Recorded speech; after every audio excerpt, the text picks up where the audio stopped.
The knife glinted in the fluorescent bank lights arcing toward the woman in the $3,000 suit. In that split second, Daniel Hayes, a construction worker with calloused hands and a daughter waiting at home, made a choice that would shatter everything he believed about human worth. The blade meant for CEO Olivia Grant found his flesh instead, but it was her words, not the steel, that would cut deepest. "You shouldn't have touched me," she said as his blood stained the marble floor. Welcome to a story about heroism, class, and the devastating truth that sometimes saving someone's life isn't enough to earn their respect. I invite you to follow this journey to the end and comment your city below. I'd love to know how far this story has traveled. The morning started like any other Tuesday for Daniel Hayes. His alarm clock, a decade-old digital relic held together with duct tape, buzzed at 5:47 a.m., 3 minutes before it was supposed to. He'd been meaning to fix that for months, but between double shifts at the construction site and raising Emma alone, fixing broken clocks ranked somewhere below learning origami on his priority list. "Daddy," Emma's voice drifted from the doorway, small and sleepy. She stood there in her favorite pajamas, the ones with the dancing penguins that were getting too small, but she refused to give up. "Morning sunshine," Daniel whispered, sitting up on the worn mattress that creaked with every movement. "You should be sleeping for another hour." "I heard your clock. It's loud." She patted across the floor in her mismatched socks, one purple, one striped, and climbed onto his lap. At 7 years old, she was getting almost too big for this, but Daniel would never be the one to say so. "Sorry, baby. I'll get a quieter one." Another promise he'd probably break, not from lack of wanting, but from lack of funds. The construction company had been late with paychecks again, third time in 2 months. Emma nestled against his chest, her hair tickling his chin. It smelled like the strawberry shampoo he'd bought on sale, the kind that promised salon quality, but came from the dollar store. "Are you working late again today?" The question hit him in the gut. Always did. "Not tonight, I promise. Just need to stop by the bank after my morning shift, cash my check, and I'll be home in time for dinner. We'll make those turkey dinosaurs you like. With the mashed potato volcano. With the biggest mashed potato volcano you've ever seen. Mount Vesuvius." She giggled at their old joke, the sound worth more than any paycheck. Daniel held her for another minute, memorizing the weight of her, the trust, and how she relaxed against him. These moments were becoming rare as she grew older, and he treasured each one like a miser with gold. After settling Emma back in bed, Daniel went through his morning routine with practiced efficiency. Shower in exactly 4 minutes to save on hot water. Skip breakfast, he'd grab something from the food truck at the construction site. Pack Emma's lunch with the care of a master chef peanut butter sandwich cut diagonally because triangles tasted better than rectangles, apple slices with a little lemon juice to keep them from browning a juice box, and a note on a napkin. Today's said, "You're braver than any superhero. Love, Dad." He drew a little cape on the stick figure. The bathroom mirror showed a man running on fumes. 34 years old but looking 40, with premature lines carved by worry and weather. His hands were a geography of scars, each one a story of pipes. Fitted beams, lifted concrete poured. He'd been handsome once or so, Melissa had said, back before she decided that motherhood and marriage weren't for her. Back before she left him with a 6-month-old baby and a note that said, "I'm sorry. I can't do this." That was 7 years ago. 7 years of figuring it out as he went along of YouTube tutorials on how to braid hair of missing work, when Emma got sick of choosing between new shoes for her or fixing the car's transmission. 7 years of being both parents' breadwinner and trying to maintain some semblance of dignity in a world that seemed designed to strip it away dollar by dollar. By 6:30, he was in his truck, a 1998 Ford F-150 with 267,000 miles and a driver's door that only opened from the inside. The morning radio droned about traffic and weather, but Daniel's mind was on the bank visit he'd need to make. First National downtown, the one with the marble columns, and the tellers who looked at his work clothes like they carried diseases. But they also had the shortest lines during lunch hour, and time was money he didn't have. The construction site was already buzzing when he arrived. Miami's skyline was transforming glass and steel monuments to Progress Rising, where old buildings once stood. Daniel was part of the crew working on a 40-story luxury condo homes that would sell for more money than he'd see in a lifetime. The irony wasn't lost on him that he was building palaces he'd never enter except through the service entrance. "Hayes, you're on beam work today," shouted Tony, the foreman, a good man who understood when Daniel needed to leave early for Emma's school events, but business was business. Martinez called in sick. Beam work meant heights. 30 floors up, walking on steel barely wider than his boot wine, trying to make you a statistic. It paid an extra $4 an hour hazard pay that wasn't nearly hazardous enough, but Daniel never turned it down. $4 an hour was the difference between generic and name-brand cereal, between Emma feeling different from her classmates or fitting in. The morning passed in a blur of acetylene torches and rivets. Daniel's crew was good men and women who worked with their hands and backs, who understood that lunch was 30 minutes, not an hour, and that overtime wasn't a blessing but a necessity. They didn't talk much while working, but during break stories emerged. Luis's son had gotten into college first in the family. Maria's mother needed surgery. Everyone had someone depending on them. "You hear about that CEO woman?" asked Marcus, unwrapping a sandwich that looked as tired as he did. "Olivia Grant or something says she's going to revolutionize banking, make it accessible to everyone." "Rich people's version of accessible," Tony grunted. "Probably means you only need $100,000 minimum deposit instead of 200. The crew laughed, but it was bitter. They all knew the score. Banks were for storing other people's money, not theirs. Theirs went in if it went anywhere at all, and came right back out for rent, food, medicine, life. Daniel checked his phone, 11:43. If he left now, he could make it to the bank, cash his check, grab the groceries for dinner, and still pick Emma up from after-school care on time. The check in his wallet felt heavy, though it shouldn't. $1,847, after taxes, union dues, and every other deduction they could think of. 2 weeks of sweat strain and vertigo-inducing heights reduced to a piece of paper. "Heading out," he told Tony. "Bank?" "Yeah." "Be careful downtown. Heard there have been some robberies lately. Desperate people doing desperate things." Daniel nodded. Weren't they all desperate in their own ways? The drive downtown took him through Miami's stark contrasts. From the construction zone, through neighborhoods where bars covered windows and hope seemed like a luxury item, past the invisible line, where suddenly cars got newer, stores got cleaner, and people walked differently, like they owned the air they breathed. First National stood at the heart of the financial district, all glass and importance, reflecting the Florida sun like a beacon of prosperity. Daniel parked 3 blocks away. Street parking was free if you knew where to look and didn't mind walking. His work boots clicked against pavement that probably cost more per square foot than his monthly rent. People in suits flowed past him, rivers of purposeful movement, their eyes sliding over him like he was just another piece of urban furniture, visible but not worth seeing. The bank's air conditioning hit him like a wall of artificial winter. Everything inside was designed to impress and intimidate: marble floors, polished to mirror brightness, chandeliers that belonged in palaces, tellers behind bulletproof glass that seemed more about keeping the wrong people out than keeping anyone safe. Daniel got in line behind a woman arguing about international wire transfer fees and tried not to think about how the amount she was complaining about could feed Emma for a month.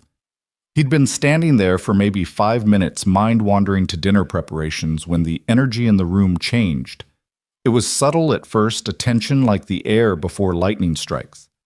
Daniel's construction site instincts kicked in, the same ones that told him when a beam was about to give or when equipment was about to fail. The revolving door spun, and 3 men entered. Wrong clothes for the setting heavy jackets in Miami heat. Wrong movement, too coordinated, too purposeful.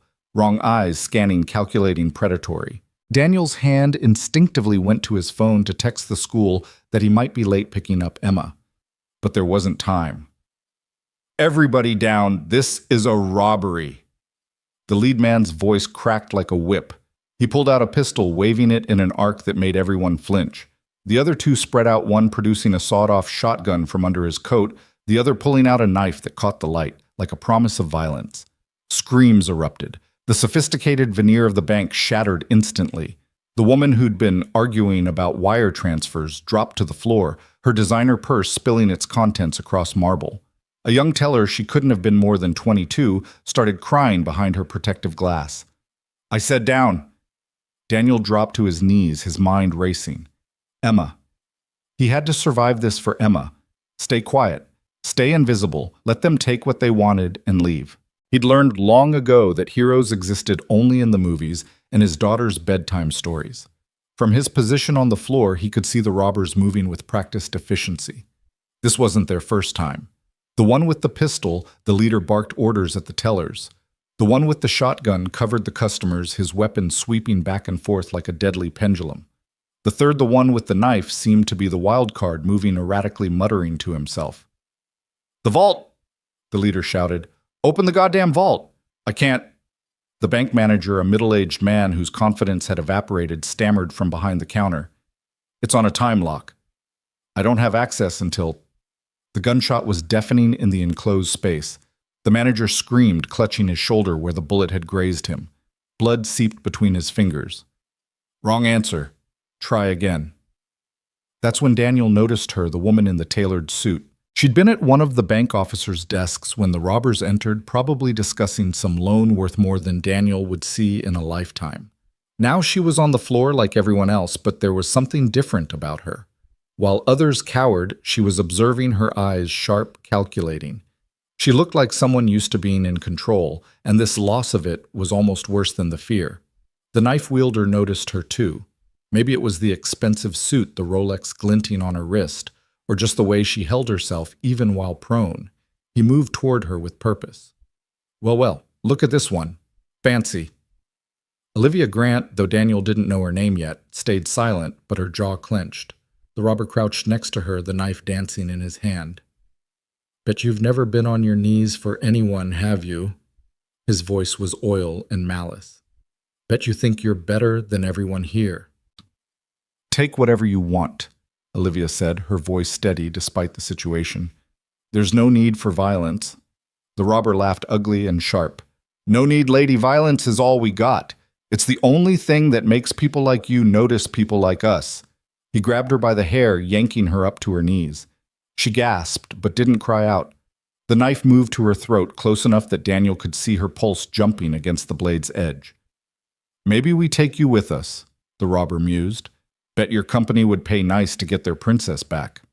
"Let her go." The words came from Daniel before he could stop them.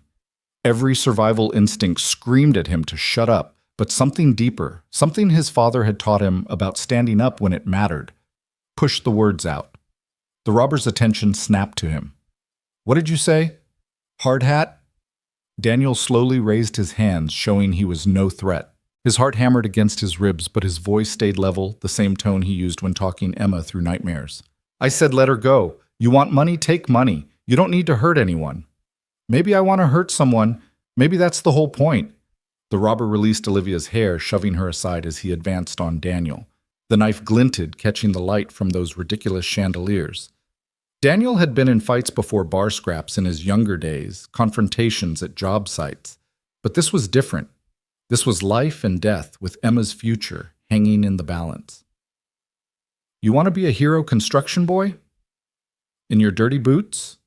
And your minimum wage courage?" Daniel saw the slight shift in weight, the tensing of shoulder muscles. The knife came fast, but construction work had given Daniel reflexes honed by years of dodging falling tools and swinging beams. He twisted the blade, slicing through air where his chest had been. But the robber was already adjusting, bringing the knife around in a backhanded arc. Daniel saw it happening like slow motion, the blade's trajectory, where it would hit the damage it would do. And behind the robber, he saw Olivia Grant trying to crawl away directly in the path of chaos. The math was simple and terrible. If Daniel dodged, the robber would pursue. Olivia would be caught in the middle. If Daniel didn't dodge— "Emma, forgive me," he thought, and stepped into the blade's path. The knife entered just below his ribs, a cold intrusion that became fire instantly. Daniel's grunt of pain was lost in the sudden eruption of shouts and movement. His hands closed on the robber's wrist, keeping the blade from going deeper, from twisting. "You stupid—" Daniel headbutted him. It was graceless, desperate, the kind of move you only saw in street fights, not action movies. The robber's nose exploded in blood, and he staggered back, releasing the knife. It stayed in Daniel's side, a terrible ornament to his sacrifice. Through the pain, Daniel stayed on his feet, staying between the robber and Olivia, between chaos and the other cowering customers. Blood was already soaking his shirt warm and terrifyingly plentiful. "Jake, stop playing and help with the safe." The leader's voice cut through the chaos. The robber Jake apparently wiped blood from his nose, glaring at Daniel with pure hatred. "This isn't over, hero." Sirens were wailing now, growing closer. Someone must have triggered a silent alarm, or maybe someone outside had called 911. The robbers heard it too. "We're leaving now."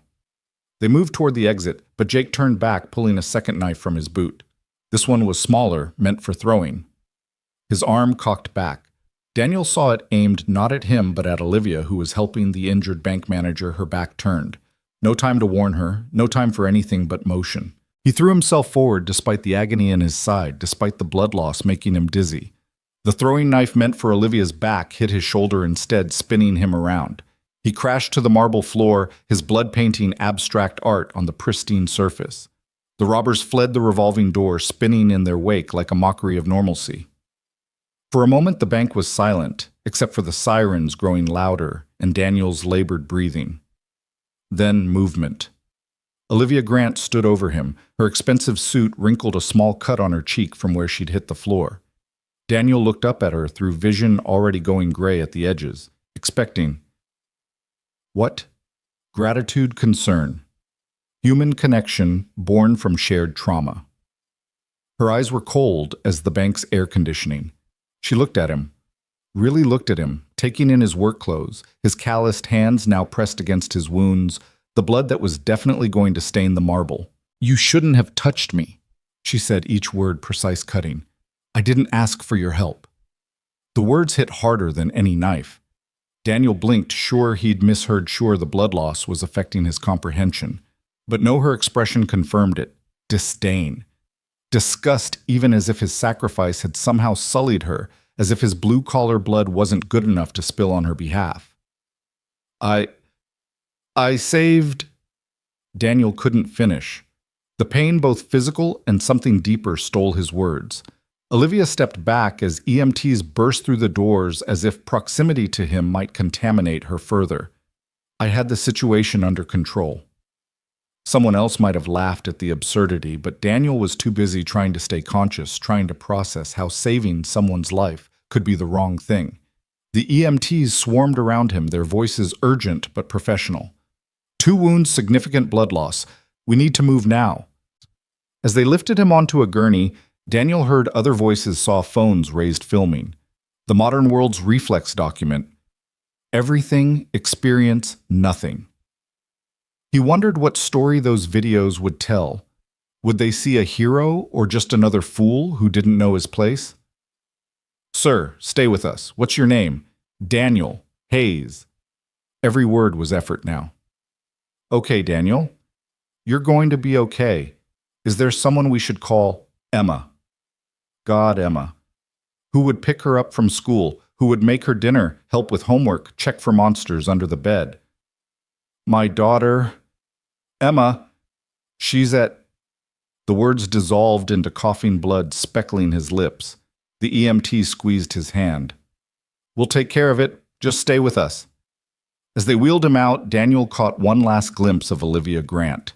She was already on her phone, probably calling lawyers or PR people or whatever rich people called when their lives were inconvenienced. She didn't look at him. It was like he'd already ceased to exist, just another piece of collateral damage in her important life. The ambulance doors closed and the siren wailed and Daniel Hayes bled, wondering how he'd explain to Emma why doing the right thing could feel so wrong. The Miami sun beat down on the ambulance as it raced through streets that didn't care about heroes or villains, just the endless push and pull of survival.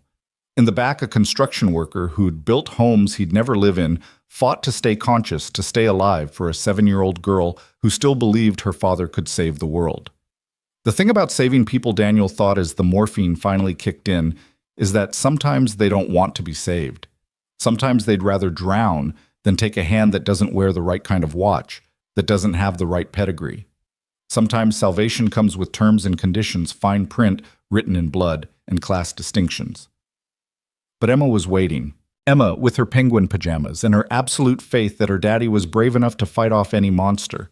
For her, he'd be a hero even if the rest of the world saw just another fool who bled on marble floors he had no business walking on. The emergency room was a blur of controlled chaos. Doctors and nurses moved with the precision of people who'd seen too much to be surprised by anything. Daniel was a problem to be solved.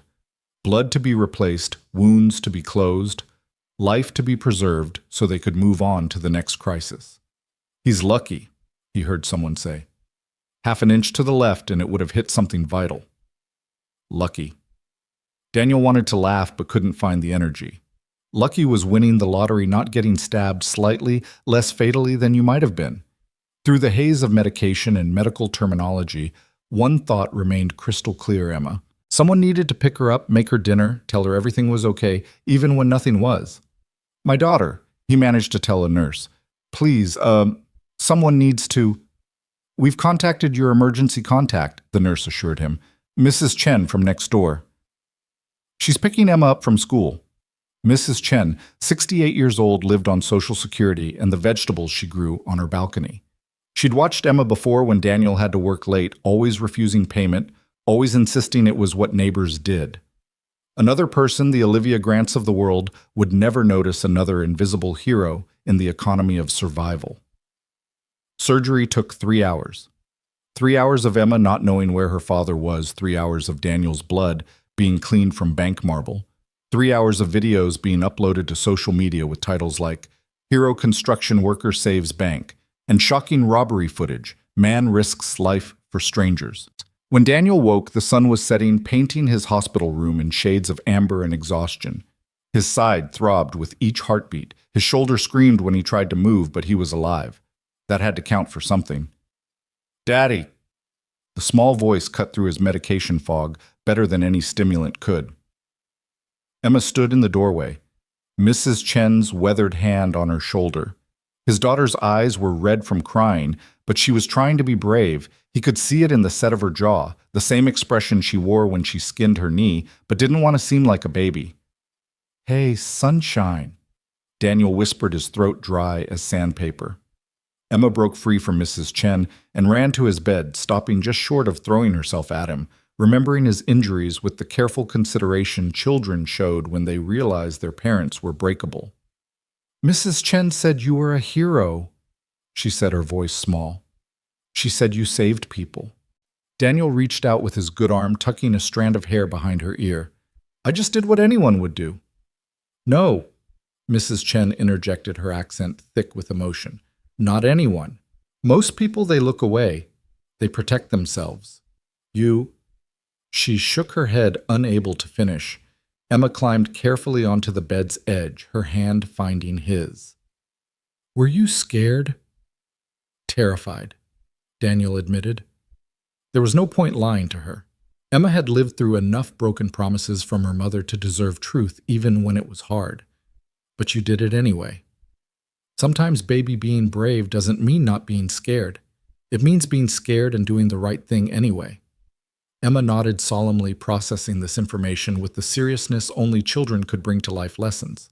Then, because she was still 7 and her world had been shaken, "Are we still having turkey dinosaurs for dinner?" Daniel laughed, then immediately regretted it as pain shot through his side. "Maybe tomorrow night. Tonight might be a hospital jello night." "I can make the dinosaurs," Mrs. Chen offered. "You have in your freezer." "Yes, I take Emma home, make dinner, help with homework." "Mrs. Chen, I can't ask you to—" "You don't ask, I offer. This is what we do, those of us who—" She paused, choosing words carefully in front of Emma. "Those of us who understand what it means to take care of each other." After they left, Emma, with a dozen kisses and promises to be good for Mrs. Chen, Daniel was alone with the steady beep of monitors and the muted sounds of hospital life beyond his door. He reached for the remote, flipping to the local news. His face filled the screen. It was surreal seeing himself from the bank's security cameras. The footage was grainy but clear enough to show the moment of impact his body taking the knife meant for Olivia Grant. The news anchor spoke in the grave tones reserved for stories that walk the line between tragedy and triumph. The hero construction worker has been identified as Daniel Hayes, a single father from Coral Gables. Sources say he acted without hesitation, saving several customers, including prominent CEO Olivia Grant, founder of Grant Financial Systems. They showed a photo of Olivia, professional headshot, perfect all confidence and capability. The anchor continued. Ms. Grant was unavailable for comment, but her company released a statement thanking law enforcement for their quick response. No mention of Daniel in her statement. No acknowledgement of the man who'd bled for her. It was as if he'd been edited from his own story. The news moved on to other stories, a corruption scandal, a feel-good piece about a dog rescue, but Daniel couldn't stop thinking about those words, "You shouldn't have touched me." A knock on the door interrupted his brooding. A man entered, expensive suit, expensive haircut, expensive everything. He looked like he'd rather be anywhere else. "Mr. Hayes, I'm Richard Thornton, legal counsel for Grant Financial Systems. If you're here to make sure I don't sue, you can save your breath. I don't want anything from her." Thornton's expression didn't change, but something flickered in his eyes. Surprise, maybe, or respect. "Actually, I'm here to deliver this." He placed an envelope on the bedside table. "Miss Grant wanted to ensure your medical expenses were covered." "I have insurance." "Nevertheless." Thornton moved toward the door, then paused. "For what it's worth, Mr. Hayes, what you did today was extraordinary. Funny, your boss seemed to think it was an inconvenience." Thornton's professional mask slipped slightly. "Ms. Grant is complicated. She's worked very hard to get where she is, and she's not comfortable with owing anyone anything." "She doesn't owe me anything." "No," Thornton agreed quietly. "But she owes you everything. Some people just don't know how to carry that weight." After he left, Daniel opened the envelope, a check for $50,000 and a brief note, "For your troubles. OG." For your troubles. Like he'd helped her carry groceries, not taken 2 knives meant for her. Daniel looked at the check for a long moment. $50,000. Enough to fix everything broken in his life. New truck. Better apartment college fund for Emma. All he had to do was cash it, except that this was how the world worked. Some people bled, others wrote checks, and everyone pretended it was equal. He was still staring at it when the door opened again. This time, it was unexpected. A young woman with a press badge and tired eyes that suggested she'd been chasing stories all day. "Mr. Hayes, I'm Sarah Martinez from the Miami Herald. I was wondering if you'd be willing to talk about what happened today." "There's nothing to talk about." "I disagree." She pulled up a chair without invitation, the gesture somehow not presumptuous but necessary. "I've covered a lot of these stories. Usually the hero narrative is clean, simple. But there's something different here. Something about the way Olivia Grant left that bank, the way she's avoiding questions." Daniel said nothing.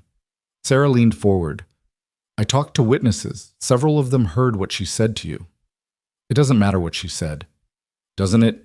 You saved her life and she treated you like I was the help who'd overstepped." Daniel's voice was bitter now.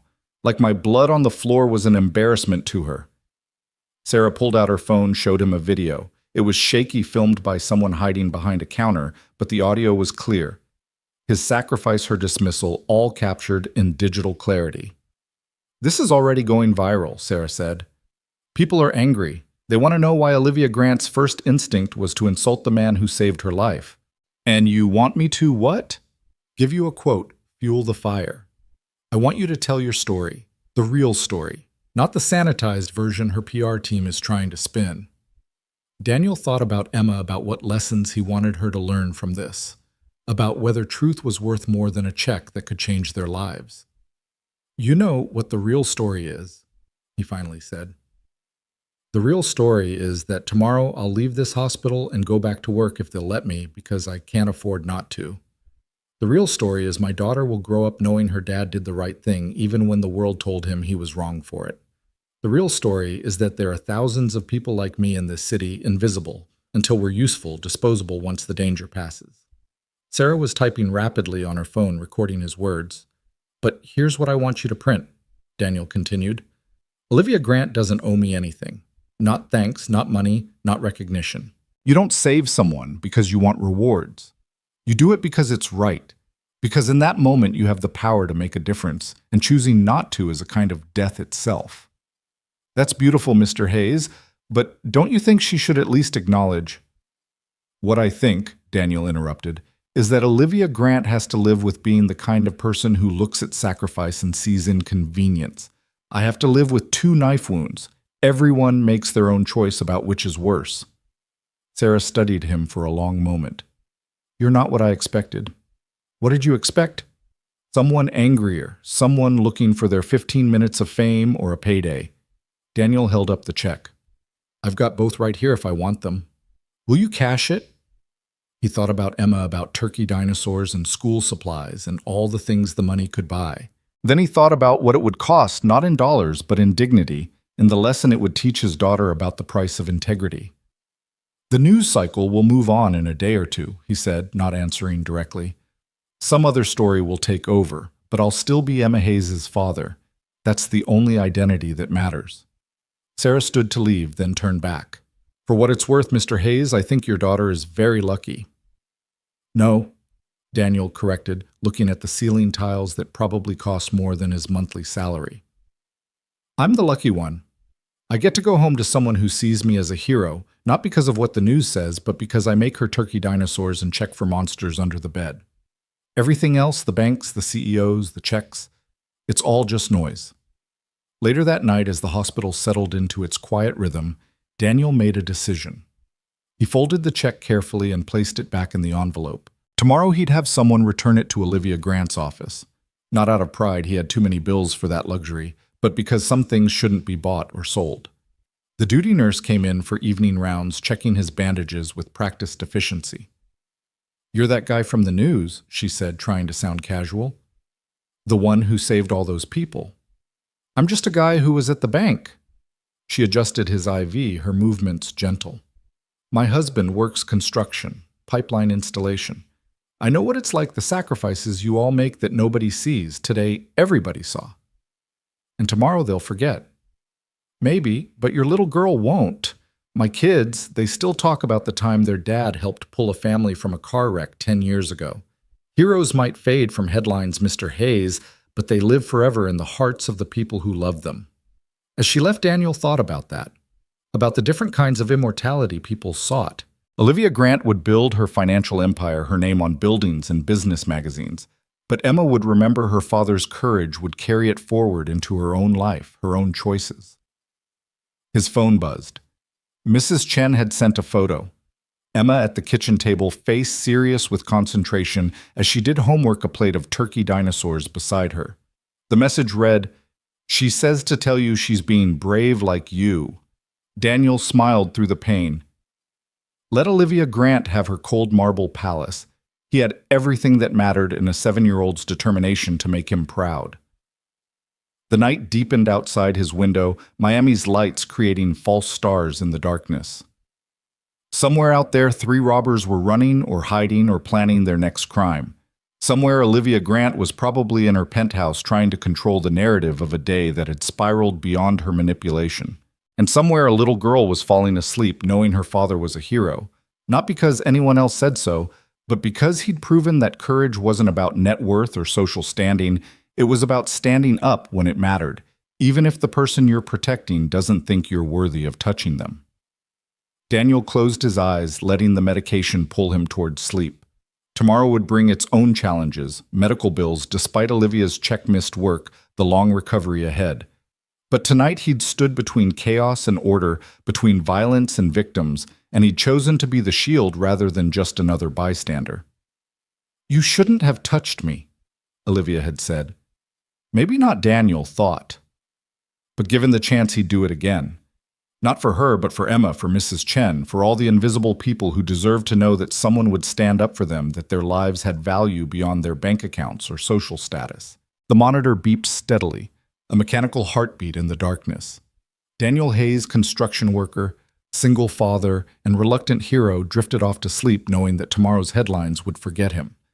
But the only headline that mattered, the one in his daughter's heart, would remember forever. The morning arrived with a dull ache that seemed to radiate from every nerve ending in Daniel's body. The hospital room was already bright with Florida sunshine when Dr. Patel arrived for morning rounds, her expression professionally neutral as she examined his charts. "The good news is that you're healing well," she said, checking the dressing on his side. "The bad news is you're going to need at least 2 weeks before you can even think about returning to physical labor." 2 weeks. Daniel did the math automatically. 2 weeks without pay meant the rent would be late. The electric bill would slide, and Emma's field trip money would have to come from somewhere that didn't exist. "I need to get back sooner," he said, trying to sit up straighter despite the lightning bolt of pain it sent through his torso. "Mr. Hayes, you took 2 significant knife wounds. Your body needs time to heal. Returning to construction work too soon could cause permanent damage." Permanent damage versus immediate poverty. The kind of choice that people like Dr. Patel with her medical degree and steady salary probably never had to make. "When can I leave the hospital?" "Tomorrow, if someone can help you at home. You'll need assistance with basic tasks for at least a few days." After she left, Daniel stared at his phone, scrolling through the contacts list that was embarrassingly short. Most of his old friends had drifted away after Melissa left, uncomfortable with the sudden single fatherhood that had consumed his life. His parents were gone: dad from a heart attack 5 years ago, mom from cancer the year before Emma was born. There was no one except Mrs. Chen, and he'd already asked too much of her. The phone rang, startling him. The number was unfamiliar.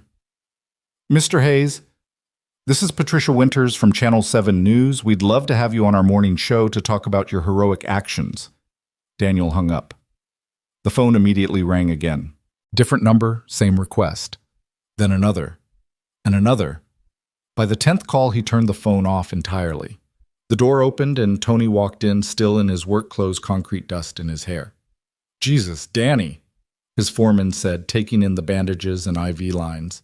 "When they said you were in the hospital, I thought maybe you'd fallen off scaffolding or something. Not this." "Yeah, well, I always was an overachiever." Tony pulled up a chair, his weathered face serious. The crew took up a collection. He placed an envelope on the bedside table. "It's not much, but it should help with the bills while you're out." Daniel's throat tightened. "Tony, they can't afford—" "Nobody can afford anything, Danny. That's why we look out for each other." Tony's voice was gruff with emotion he was trying to hide. "Besides, Louise says you're a hero now. Says his kids saw you on TikTok." "I'm not a hero. You just saved a bunch of rich folks who probably never gave you a second thought before yesterday." Tony's expression darkened. "I saw what that Grant woman said to you. Maria showed me the video. It doesn't matter." "Like hell it doesn't." Tony stood pacing to the window. "You know what pisses me off most? Tomorrow she'll still be rich. Tomorrow, we'll still be building towers we'll never live in. Tomorrow, nothing changes except you got 2 holes in you and she gets to pretend you don't exist." "I didn't do it for her." "I know you didn't. That's what makes you better than all of them." Tony turned back from the window. "The job will be there when you're ready. Don't come back too soon. We need you whole, not trying to be some tough guy who works through the pain." After Tony left, Daniel opened the envelope. $340 in small bills, 20s, 10s, 5s. He could picture each crew member digging into their wallets, giving what they could spare, and probably some they couldn't. It was more meaningful than Olivia Grant's $50,000 check could ever be. The afternoon brought an unexpected visitor, a woman in her 50s, well-dressed, but not ostentatiously so, with kind eyes behind designer glasses. "Mr. Hayes, I'm Helen Morrison. I was at the bank yesterday." Daniel didn't recognize her, but then again, his focus had been somewhat narrow during the robbery. "I was behind the teller counter when it happened." She continued, sitting down without invitation, but somehow making it feel natural rather than presumptuous. "You saved my life. When that man with the knife was coming toward us, you stopped him." "I wasn't trying to save anyone specifically, just trying to stop things from getting worse." "But you did save us. Me, the tellers, even Ms. Grant, though she seems determined to pretend otherwise." Helen's expression hardened slightly. "I've worked in banking for 30 years, Mr. Hayes. I've seen all types. But what she said to you, that was something else. People react differently to trauma." Helen laughed, but it was bitter. "That wasn't trauma talking. That was privilege so deep she can't even see it anymore. Do you know who Olivia Grant really is?" Daniel shook his head. "Old money. Her grandfather built half the hotels on South Beach. Her father turned that into a financial empire. She likes to play the self-made CEO, but she started on third base and acts like she hit a triple. It doesn't matter who she is, doesn't it? You took a knife for someone who sees you as beneath her notice. That matters. Helen reached into her purse, pulling out a business card. I run a small credit union in Coral Gables. We're always looking for security consultants, people who understand real-world threats, not just theory. The pay isn't amazing, but it's steady, and you wouldn't be destroying your body on construction sites. I don't know anything about bank security. You knew enough to spot those robbers before they announced themselves. Tony told me, yes, I know, Tony. His wife banks with us. He said you have instincts that you can read a situation better than anyone he knows. Daniel looked at the card. It was a lifeline he hadn't expected from a source he hadn't imagined. Think about it, Helen said, standing to leave. And Mr. Hayes, some of us at that bank yesterday, we see you. We know what you sacrificed. Don't let one woman's coldness diminish what you did. The rest of the afternoon passed in a blur of medical checks and phone calls Daniel didn't answer. As evening approached, he heard familiar voices in the hallway, Emma's high, excited tones mixed with Mrs. Chen's softer cadence. Emma burst through the door carrying a poster board that she'd clearly spent hours on.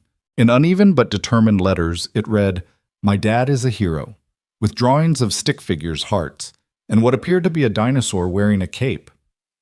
"I made it for your room," she announced proudly. "So when you wake up, you remember." It's perfect sunshine. Mrs. Chen set down a container that smelled like heaven, her homemade soup that could cure anything short of bullet wounds.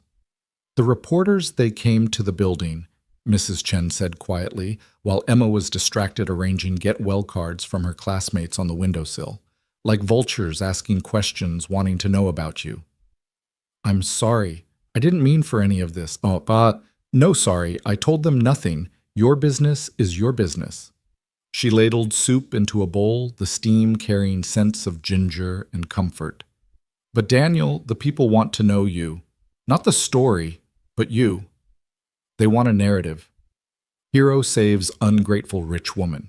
Class warfare with a happy ending, or a tragic one, depending on their politics." Mrs. Chen studied him with eyes that had seen revolution, immigration, and more hardship than most people could imagine. "You think too much about what they want. What do you want?"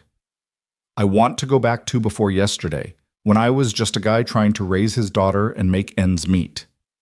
That man still exists, he just has new scars now." Emma climbed onto the bed, carefully curling against his good side. "Daddy, are you scared?" "Of what baby?" "The bad men. What if they come back?" Daniel pulled her closer, ignoring the protest from his wounds. "They won't come back, and even if they did, there are good people everywhere who would stop them. Like you stopped them. Like lots of people would." Emma was quiet for a moment. "Jessica's mom said you were stupid to save someone who didn't appreciate it." Mrs. Chen made a disapproving noise. "Jessica's mother should mind her own business." "What do you think?" Daniel asked Emma. His daughter's face scrunched in concentration. I think doing the right thing isn't about whether someone says thank you. It's about being able to look in the mirror. 7 years old and already wiser than most adults. Daniel kissed the top of her head, breathing in her strawberry shampoo smell. "That's exactly right." Later, after Emma and Mrs. Chen had left with promises to return in the morning, Daniel found himself unable to sleep. The hospital at night had its own rhythm, distant footsteps, muffled conversations, the occasional cry of pain or call for help. It was almost peaceful in its consistency. His phone turned back on against his better judgment showed 57 missed calls and twice as many text messages. One stood out not from a reporter or a producer, but from a number with no name attached. "This is Olivia. We need to talk." No apology, no context, just a demand disguised as a statement. Daniel deleted it without responding. The news was playing on the TV at low volume. He saw his face again, the bank footage on endless loop.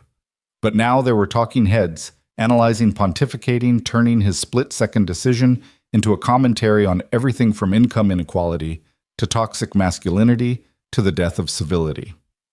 "What we're seeing here," one particularly pompous commentator intoned, "is the collision of two Americas, The working class hero and the ivory tower elite. Daniel changed the channel. On the next station, a different angle, sources close to Olivia Grant say she was in shock that her words were taken out of context. Another channel. The question we should be asking is why Daniel Hayes felt the need to insert himself into a situation that trained professionals should have handled. He turned the TV off. Everyone had an opinion about a moment they hadn't lived, a choice they hadn't had to make. Tomorrow there would be think pieces and hot takes turning his blood into content, his sacrifice into clickbait. A knock at the door interrupted his brooding. He expected another reporter who'd somehow gotten past security, but instead a young man in a security guard uniform entered. "Mr. Hayes, I'm James. I was working security at the bank yesterday." The shame in his voice was palpable. "I hid," James continued, the words tumbling out like a confession. "When they came in, I hid behind a desk. I had all this training, this responsibility, and I hid while a customer did what I should have done." "You did the smart thing." "No, I did the coward's thing." James was crying now, silent tears rolling down his face. "I keep seeing it over and over, you stepping in front of that knife while I cowered like a child." "How old are you, James?" 22. Younger than Daniel had thought. Probably his first real job, definitely his first real crisis. "You want to know what I thought when I saw that knife coming?" Daniel asked. "What? I thought, this is stupid. I'm going to die for nothing, leave my daughter an orphan, and for what? But my body moved before my brain could stop it. That's not heroism, James. That's instinct, maybe stupidity. But you still did it. And if I had to do it again, knowing what I know now, knowing how she'd react, I don't know. That's the truth. Nobody wants to hear. Heroes in movies don't hesitate. Real people do. You hesitated and chose to live. I hesitated and chose something else. Neither of us is wrong." James wiped his eyes. "They fired me. The bank. Said I failed in my duties. Of course they did. Someone had to be the scapegoat, and it couldn't be the system that put one young guard in charge of a bank's worth of money and lives." "You know what you should do," Daniel said. "You should talk to Helen Morrison. She runs a credit union in Coral Gables. Tell her I sent you. Maybe she needs someone who's learned that real courage isn't about having a gun or a badge." "Why would you help me? I failed you." "You didn't fail me. You survived. Sometimes that's its own kind of courage." After James left, Daniel finally dozed off, but his dreams were full of knives and marble floors and cold eyes that looked through him like he was made of glass. He woke to commotion in the hallway, raised voices, sounds of a scuffle. The door burst open and a man stumbled in, disheveled drunk, or high definitely unstable. "You're him," the man said, pointing an unsteady finger. "The hero, the one all over the news." Daniel's hand moved to the call button, but the man wasn't threatening, just lost. "My son died in Afghanistan," the man continued, swaying slightly. "Saved 3 guys in his unit? You know what he got. A medal his mother can't look at, and a grave I visit drunk because sober hurts too much." "I'm sorry for your loss. But you saved some rich bitch who spits on you and everyone cares. Everyone's talking about it. Where were the cameras when my boy died? Where were the think pieces about his sacrifice?" Security arrived 2 guards who handled the man gently but firmly. "It's okay," Daniel told them. "He's not causing trouble." "My son was worth 100 of her, so," the man said as they led him away. "But he's dead and she's alive and you're a hero and none of it makes any goddamn sense." The room felt heavier after he left. Daniel understood the man's rage, the unfairness of who gets mourned and who gets forgotten, who gets called a hero and who dies anonymously in a desert half a world away. His phone rang. Tony again. "You see the news this morning?" "No." "Olivia Grant's company stock is tanking. Apparently being an ungrateful ice queen is bad for business. Shareholders are calling for her to step down." Daniel felt no satisfaction at the news. Her fall wouldn't heal his wounds or pay his bills. It was just another circus act in a show he never auditioned for. "There's something else," Tony continued. "Some group online, they started a GoFundMe for you. It's already at 30,000. "What?" "People are pissed, Danny. They see themselves in you and her and every boss who ever looked through them. They're donating $5, $10 at a time, saying it's about showing that regular people support each other. $30,000 from strangers who saw him as a symbol of their own struggles. It felt different from Olivia's check earned rather than given solidarity, rather than charity. I don't know if I can accept it. Why not? You think those people don't want to help. You think their $5 means less than her $50,000. It wasn't about the amount. It was about what accepting it meant, becoming forever the man who got stabbed and disrespected, turning his worst day into his identity. I need to think about it. Well, don't think too long. Emma deserves a dad who can accept help as easily as he gives it. After Tony hung up, Daniel lay back staring at the ceiling. Through his window, Miami churned on indifferent to individual dramas. The sun was rising higher, painting the city in shades of gold and possibility. Somewhere out there, Olivia Grant was dealing with the consequences of her words. Somewhere 3 robbers were hiding or running or planning their next crime. Somewhere Emma was getting ready for school, probably wearing the outfit she'd picked out the night before, the one that made her feel brave. A nurse came in to check his vitals. She was new, someone he hadn't seen before. "Oh my goodness," she said, recognizing him. "You're the hero from the bank." "I'm just Daniel." "My daughter's class is talking about you. Her teacher is using what happened as a lesson about standing up for others. And what lesson is she teaching about what happens after you stand up?" The nurse paused in her work.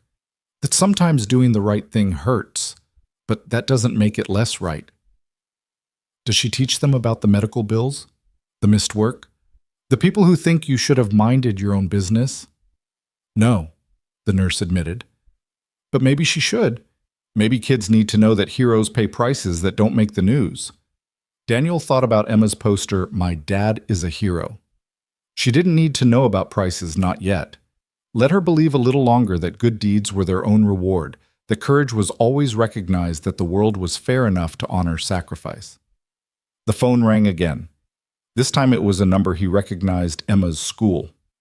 "Mr. Hayes, this is Principal Rodriguez. I'm calling to check on you and to let you know we've arranged for Emma to have lunch provided free for the rest of the year. The PTA insisted." "That's not necessary." "Mr. Hayes, with all due respect, shut up and let people help you. You've shown our children what courage looks like. Let us show them what community looks like." Community. The word sat strange in his mouth, foreign, after years of self-reliance born from necessity. But maybe that was changing. Maybe getting stabbed in a bank was the price of admission to something he hadn't known he was missing. "Thank you," he managed. "There's one more thing. Channel 12 wants to film Emma's class talking about heroes, real ones, not comic book characters. They want to feature you. I told them I'd ask, but that your privacy comes first." "No filming, Emma." "I thought you'd say that." "Good. She's a special kid, Mr. Hayes. She told her class this morning that heroes don't do things for cameras. They do them because someone has to." After the principal hung up, Daniel felt the exhaustion settling into his bones. Not just physical, though. That was there a deep ache that painkillers couldn't quite reach, but emotional. He'd spent his entire adult life trying to be invisible, to move through the world without causing ripples. Now he was the stone thrown into the pond, and the ripples were spreading beyond his control. His phone buzzed with another text from the unknown number he now knew was Olivia. "The offer stands. We need to talk. There are things you don't understand." He almost deleted it again, but something made him respond. "I understand enough. You showed me who you are. Believe you." The response came immediately. "You showed me who I am too. I didn't like what I saw." Daniel stared at the message. It wasn't an apology, not quite, but it was something. A crack in the armor, maybe. Or maybe just another manipulation from someone used to getting what she wanted. He didn't respond. Some conversations were better left unfinished, some bridges better left burned. Tomorrow, he would leave this hospital and try to rebuild a life that had been ordinary in all the best ways. Tomorrow, Emma would need lunch made and homework help and bedtime stories. Tomorrow, the world would move on to other heroes and villains, other sacrifices and betrayals. But tonight, in a hospital bed paid for by the blood he'd shed for strangers, Daniel Hayes was exactly what his daughter's poster said, a hero. Not because the news said so, not because strangers donated money, not because he'd saved lives. He was a hero because tomorrow he would wake up despite the pain, despite the unfairness, despite the cold words of a woman he'd bled for, and he would make Emma breakfast. He would check her homework. He would be her father. That was the heroism nobody filmed, the daily decision to keep going, to keep caring, to keep believing that standing up mattered even when the world knocked you down for it. The sun set over Miami, painting the hospital room in shades of ending. But endings Daniel had learned were just beginnings waiting for their turn. Tomorrow would begin again, and he would meet it standing, even if he had to lean on others to do it. The door opened one more time. Dr. Patel entered with discharge papers. "We're releasing you tomorrow morning. You'll need to follow up with your primary care physician. Keep the wounds clean, no lifting anything heavier than 10 pounds. I understand. Because men like you and I've treated plenty, you think you're invincible. You think pain is just weakness, leaving the body, or some other nonsense. But these wounds, Mr. Hayes, they're serious. Push too hard, too fast, and you could end up back here. Or worse. I have a daughter to take care of. And she needs you alive and healing, not dead from stubbornness." After she left, Daniel let himself feel the full weight of it all. The fear he'd pushed down when the knife entered his body. The rage at Olivia's dismissal. The worry about money, about Emma, about a future that seemed suddenly less certain than his already uncertain life had been. But also surprisingly gratitude for Mrs. Chen and her soup, for Tony and the crew's envelope of small bills, for Helen Morrison and her job offer, for the strangers who saw something in his story worth supporting, for Emma, always for Emma, who made every sacrifice worth it simply by existing. The night nurse came in for final rounds, adjusting his IV, checking his vitals with practiced efficiency. "Try to get some sleep, Mr. Hayes. Tomorrow's going to be a big day." Tomorrow. The first day of whatever came after being a reluctant hero.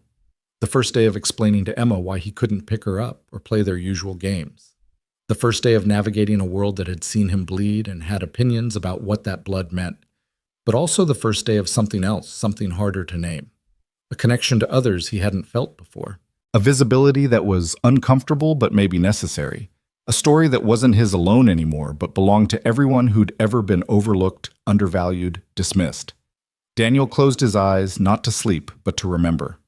Not the violence or the fear, but the moment of choice. The split second when he could have stayed down, stayed safe, stayed invisible. The moment when something deeper than thought had lifted him up, pushed him forward, made him matter in a way that paychecks and social status never could. Tomorrow he would go home. Tomorrow the story would continue, complicated and messy and human. But tonight, in the space between who he'd been and who he was becoming, Daniel Hayes rested in the simple truth that he'd stood up when it mattered, even if the person he'd stood up for wished he hadn't, even if the world couldn't agree on what it meant, even if the only person who really needed to understand was a 7-year-old girl who still believed in heroes. The monitor beeped steadily in the darkness, counting out the rhythm of a life that had been ordinary until it wasn't, that had been invisible until everyone was watching, that had been about survival, until it became about something more. Something worth bleeding for even if the blood wasn't appreciated. Something worth sacrificing for even if the sacrifice was dismissed. Something worth being even if being it hurt more than any knife ever could. The discharge papers felt heavier than they should have in Daniel's hands as he signed them. The next morning, each signature, a commitment to return to a world that had shifted beneath his feet. The hospital lobby was mercifully empty at 7 a.m., just a few bleary-eyed visitors clutching coffee and the overnight staff changing shifts. Mrs. Chen waited by the entrance with Emma, who bounced on her toes despite the early hour. "Daddy!" Emma ran to him but stopped short, remembering his injuries. Her restraint broke Daniel's heart a little. 7-year-olds shouldn't have to be careful around their fathers. "It's okay, sunshine. Gentle hug." She wrapped her arms around his waist with the delicacy of handling spun glass. He could feel her trembling slightly, the brave face she'd been wearing for 2 days finally cracking. "I was scared," she whispered into his shirt. "Me too, baby. Me too." Mrs. Chen had brought her ancient Honda Civic, the one that rattled when it hit 40 miles per hour, but somehow kept running year after year, much like Mrs. Chen herself. The ride home was quiet except for Emma's occasional observations about things that had happened while he was gone. A new kid in class, a bird that had built a nest outside their window, how Mrs. Chen had taught her to make spring rolls. Their apartment building looked smaller somehow, shabbier in the morning light. Daniel had never noticed how the paint peeled around the entrance or how the security door hung slightly crooked. Maybe nearly dying gave you new eyes for the life you'd been living. Mr. Hayes? Mr. Hayes? Before he could react, reporters materialized from behind parked cars from the coffee shop across the street, like predators who'd been waiting for prey. Cameras flashed microphones thrust forward, voices overlapping in a cacophony of questions. How does it feel to be home? Have you heard from Olivia Grant? Will you be pursuing legal action? What do you say to people calling you a symbol of working-class heroism? Daniel pulled Emma closer, feeling her shrink against him. Mrs. Chen stepped forward, all 5 feet of her radiating a fury that made seasoned reporters step back. You vultures get away. This is private property. There is child here. Ma'am, the public has a right to. The public has right to nothing. This man just out of hospital. You have no shame. Daniel used the distraction to guide Emma through the gauntlet, his body screaming with each step, but his face showing nothing. Inside the building's dim hallway, he could finally breathe. Are those people going to stay here? Emma asked, peering through the small window in the door. Not for long, baby. We're not that interesting. But even as he said it, Daniel wondered if it was true. The story had taken on a life of its own, becoming about more than just a bank robbery. It had become a mirror that showed people things they didn't want to see about their society, their values themselves. The apartment felt like a sanctuary after the chaos outside. Everything exactly as he'd left it 3 days ago. Emma's cereal bowl in the sink, his work boots by the door, the stack of overdue bills on the counter he'd meant to deal with after cashing his check. I'll make tea, Mrs. Chen announced, moving to the kitchen with the confidence of someone who knew where everything was. She'd been in their lives long enough to be family the grandmother Emma had never had.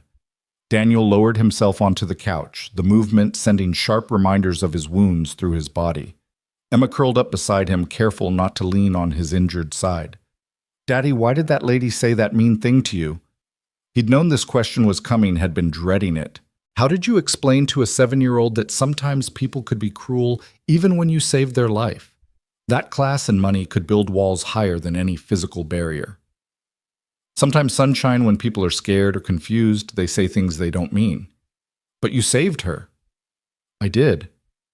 And she wasn't happy. I think she didn't know how to be happy about it. Sometimes when someone helps us, it makes us feel like we couldn't help ourselves. And for some people, that's a hard feeling. Emma considered this with the seriousness she brought to all difficult questions. That's stupid. Despite everything, Daniel laughed. Yeah, baby, it kind of is. Mrs. Chen returned with tea and the morning paper. Daniel's face stared back from the front page beneath the headline, Hero or Victim, the Man Who Saved the Ungrateful Rich. You don't read that garbage, Mrs. Chen said, but it was too late. Daniel had already seen the editorial, the opinion pieces, his life dissected by people who'd never met him. His phone rang. Tony. Danny, you see outside your building? It's a circus. You want me to come over, help clear them out? No, but thanks. How's the site? Forget the site. You need to see something. Channel 7 right now. Daniel reached for the remote, flipping to the local news. His blood went cold. Olivia Grant filled the screen, sitting in what looked like a professionally lit studio, her appearance immaculate as always. But something was different. The cold perfection had cracks in it, shadows under her eyes that makeup couldn't quite hide, a tension in her shoulders that her expensive jacket couldn't disguise. And that's why I'm here today, she was saying, to set the record straight about what happened at First National Bank. The interviewer, a woman with perfectly styled hair and an expression of practiced sympathy, leaned forward. Ms. Grant, the video clearly shows you telling Mr. Hayes, and I quote, "You shouldn't have touched me. How do you explain that?" Olivia's jaw tightened almost imperceptibly. I was in shock. I had just witnessed violence I'd never experienced before. My words came out wrong. But Mr. Hayes had just saved your life. I'm aware of that. And yet your first instinct was to... My first instinct was to maintain control in a situation where I had none. Olivia's voice sharpened. I'm not proud of what I said, but I also won't pretend that Daniel Hayes and I exist in the same world. He made a choice to intervene, a brave choice, but it wasn't his responsibility to save me. Daniel felt Emma tense beside him. She's still being mean, his daughter said. On screen, the interviewer pressed on. Some would say you owe him more than the statement your company released. I offered him compensation, which he refused. Something flickered across Olivia's face, surprise, confusion. It was gone too quickly to tell. That's his choice, she said, just as intervening was his choice. Ms. Grant, the public reaction has been severe. Your company's stock has dropped 12%. There are calls for your resignation. Do you think this response is fair? Fair. Olivia laughed, but there was no humor in it. Nothing about this situation is fair. It's not fair that 3 men decided to rob a bank. It's not fair that Mr. Hayes felt compelled to risk his life. It's not fair that my reaction in a moment of trauma is being used to define my entire character. So you're saying you're the victim here? I'm saying we're all victims of different things. Mr. Hayes is a victim of violence. I'm a victim of expectations that I should perform gratitude in a specific way to satisfy public bloodlust. Daniel turned off the TV. He'd heard enough. She's not very good at saying sorry, Emma observed. No, baby. She's not. The phone rang again. This time it was a number he didn't recognize, but the voice was familiar when he answered. Mr. Hayes, this is Richard Thornton, Ms. Grant's attorney.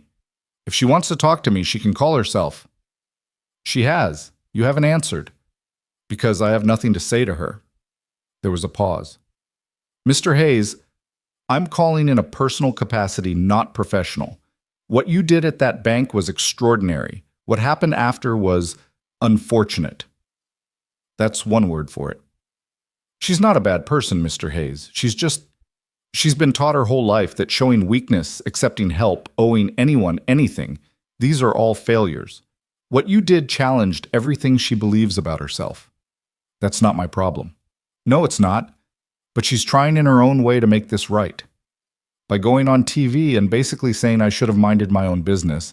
By telling the truth as she sees it. I know that's not the apology you deserve, but it might be the only one she's capable of giving. After Thornton hung up, Daniel sat in the quiet of his apartment, feeling the weight of everything settling on him. Outside, he could hear the reporters still lingering, their voices carrying up through the thin walls. Inside, Emma had fallen asleep against his good side, her breathing deep and even. Mrs. Chen was in the kitchen making something that smelled like comfort and care. His phone buzzed with a text from an unknown number. When he opened it, it was a photo him carrying Emma on his shoulders at the beach last summer, both of them laughing. The message beneath read, "This is what a real hero looks like. Thank you for showing us." A grateful stranger. How had they gotten this photo? Daniel realized it must have been pulled from social media, from some distant acquaintance's page where he'd been tagged. His private life excavated and redistributed for public consumption. Another text, this one from Helen Morrison. Job offer still stands. Start whenever you're ready. No pressure. A knock at the door made him tense. Mrs. Chen looked through the peephole, then opened it to reveal not a reporter, but James, the young security guard from the bank. Mr. Hayes, I'm sorry to bother you. I wanted to give you this. He handed Daniel an envelope, then fled before Daniel could respond. Inside was a handwritten letter, Mr. Hayes. I took your advice and went to see Mrs. Morrison. She hired me on the spot, said anyone you vouched for was good enough for her. I wanted you to know that your kindness to me after I failed you so badly changed everything. My parents were going to kick me out for losing my job. Now I have a new one, a better one with people who understand that courage isn't just about the moment of crisis, but about what comes after. Thank you for seeing me as more than my worst moment. James. Daniel read the letter twice, feeling something shift in his chest that had nothing to do with his wounds. Who was that? Emma asked, stirring from her nap. Someone who needed help finding their way. Did you help them? I think maybe we helped each other. The afternoon brought more calls, more texts, more evidence that his story had become public property.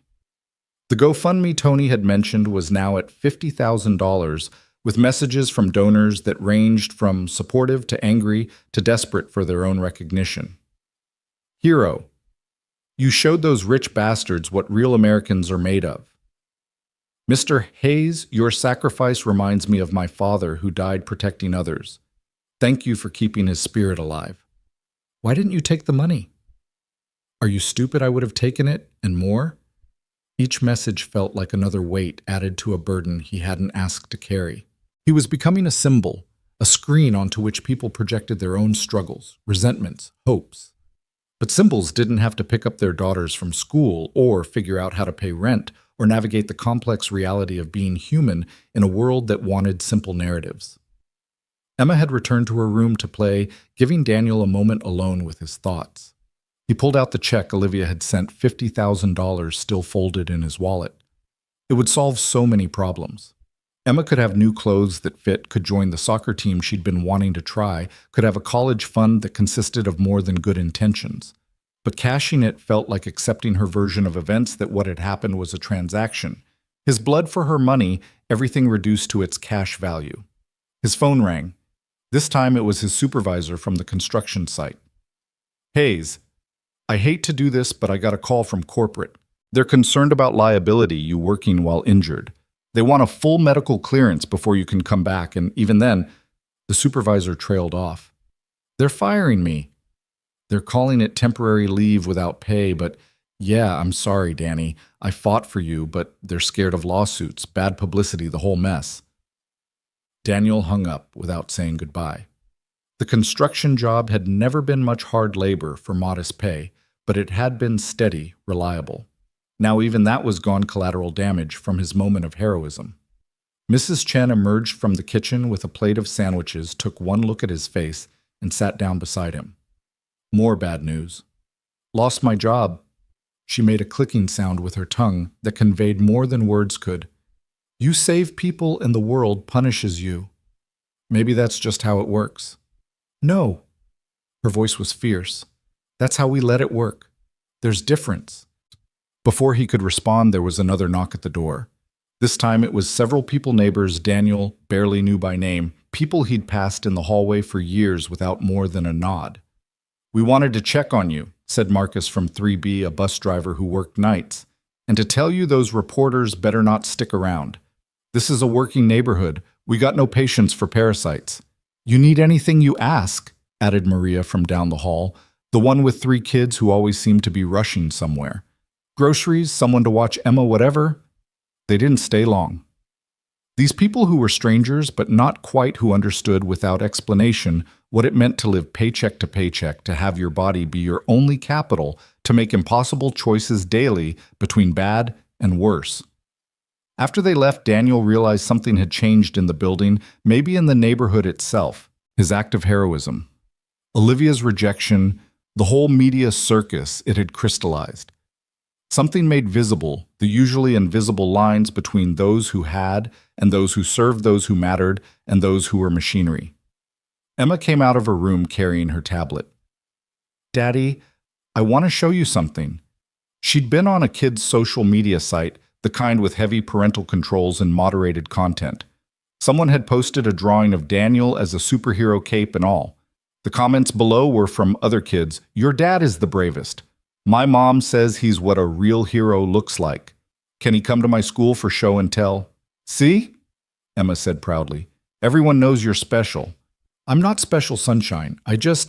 You are to me, she interrupted with the firm certainty that only children possessed. And that's what matters. The sun was setting, painting the apartment in warm golds that made everything look softer, more forgiving. Outside, the reporters had finally given up, driven away by the neighborhood's collective cold shoulder, or simply bored by the lack of drama. Daniel's phone rang one more time. He almost didn't answer, exhausted by the day's emotional battering, but something made him pick up. Mr. Hayes. The voice was familiar, but unexpected. Olivia Grant without lawyers or intermediaries. What do you want? To explain. To apologize, though I know you won't believe it. You're right, I won't. There was silence, then a sound that might have been a laugh or a sob. Do you know what my father said when he heard about what happened? He said I'd finally found someone I couldn't buy or intimidate or manipulate. He said it like it was a bad thing. I don't care what your father. I've been raised to see every interaction as a transaction, Mr. Hayes. Every kindness as debt, every sacrifice as manipulation. When you saved me, my first thought wasn't gratitude. It was, what does he want? What will this cost me? Because in my world, everything costs something. In my world, too. Except we pay in different currencies. Yes. Her voice was quiet now. You pay in blood and sweat. I pay in, I don't even know anymore. Pride isolation. The inability to accept that someone like you could do something for someone like me without an angle. Everyone's got an angle. What was yours? Daniel thought about it, really thought about it for the first time. There wasn't one. That's what you can't understand. Sometimes people just do things because they're right, not because they'll get something out of it. That terrifies me more than the robbers did. Why? Because it means everything I've built my life on might be wrong. That the walls I've put up didn't protect me, they just made me less. Daniel didn't know what to say to that. Outside his window, he could see the lights of the city coming on, each one representing a life, a story, a struggle he'd never know. I watched your interview, he finally said. And you still don't get it. This isn't about you owing me or not owing me. It's about recognizing that the person who saved you is a human being, not just some construction worker who got in the way. Is that how you think I see you? I don't have to think it. You showed me. Another silence, longer this time. When she spoke again, her voice was different, younger, somehow uncertain. My mother left when I was 8. Just walked out, left me with my father and his money and his expectations. The only explanation she gave was that she couldn't breathe in our world, that the money was like a wall that kept everything real out. I promised myself I'd never be weak like her, never need anyone, never be vulnerable to that kind of abandonment again. And then I made you vulnerable by saving you. You made me realize I've been abandoned anyway, just by my own choice. The walls I built to keep pain out have kept everything out. Daniel could hear Emma in her room singing along to some cartoon theme song, oblivious to the adult drama playing out in the living room. Ms. Grant. Olivia, please. Olivia, I don't need your money. I don't need your apology. I just need you to understand that what happened in that bank, it wasn't about you or me or class or any of the things everyone's trying to make it about. It was just a moment when I could help, so I did. That's it. That's everything, she said softly. That's what I've never had the ability to just help without calculating the cost. You could learn. Could I? I'm 35 years old and I've never done a single thing that wasn't about advancing my position, protecting my interests, maintaining my image. I don't even know how to start being different. You start by seeing people, really seeing them, not as employees or obstacles or opportunities, but as people. Is that how you see me as a person? Daniel considered lying, giving her the absolution she seemed to be seeking, but she'd been right about one thing. They lived in different worlds, and in his world, comfortable lies were a luxury he couldn't afford. I see someone who's probably more trapped than I am. At least my struggles are honest. Yours are all in your head, and those are the hardest cages to escape. He heard her sharp intake of breath, wondered if he'd gone too far. But when she spoke, there was something like relief in her voice. No one's ever spoken to me like that. Even the people who hate me, they're still careful, still calculating what they can get or lose. That's because I've already lost everything I'm going to lose from this. Job's gone, privacy's gone, normal life's gone. What else can you or anyone take? Your daughter. How is she handling all this? The question surprised him with its apparent genuineness. She's 7. She thinks I'm a hero, and you're a mean lady who doesn't know how to say sorry. She's probably right on both counts. I'd like to meet her. No. I wasn't asking to meet her now. I mean, someday, when she's older, to explain, to apologize properly. To her, not the media, not the public, to the person who matters most to you. We'll see. That's more than I deserve. They sat in their respective silences, connected by phone lines and shared trauma, but separated by everything else. Finally, Olivia spoke again. The check I sent. Will you cash it? No. The GoFundMe then. You'll accept that. I don't know, probably. It's different. Because it's from people like you. Because it's from people who understand what it costs to stand up when everyone else stays down. I want to contribute to it. Don't. It would change what it means. Yet everything I do changes what things mean. That's part of my curse, Mr. Hayes. My money makes everything transactional even when I don't want it to be. Emma appeared in the doorway, rubbing her eyes. Daddy, is it dinner time? I have to go, Daniel told Olivia. Of course, Mr. Hayes. Daniel, thank you. Not for saving me, although that too, but for this conversation. For treating me like a person capable of growth instead of a monster beyond redemption. Everyone's capable of growth. The question is whether they want it enough to change. Do you think I do? I think you called me yourself instead of having your lawyer do it. That's a start. After he hung up, Daniel focused on the immediate, the real, the manageable. Making dinner for Emma mac and cheese with cut-up hot dogs a feast in their small kingdom. Helping her with homework, her tongue poking out in concentration as she worked through basic multiplication. Bath time, story time, the ritual of normalcy that made life bearable. As he tucked her in, Emma grabbed his hand. Daddy, are you going to be okay? Of course, sunshine. Why do you ask? You look sad even when you're smiling. Out of the mouths of babes, Daniel thought. Sometimes grown-ups have complicated feelings, baby. Happy and sad mixed together. Like when Mom left. The question hit him unexpectedly. Emma rarely mentioned Melissa anymore. Yeah, a little like that. But you stayed. I'll always stay, even if someone tries to hurt you again. Especially then. She seemed satisfied with this answer, settling into her pillow with the complete trust that only children could manage.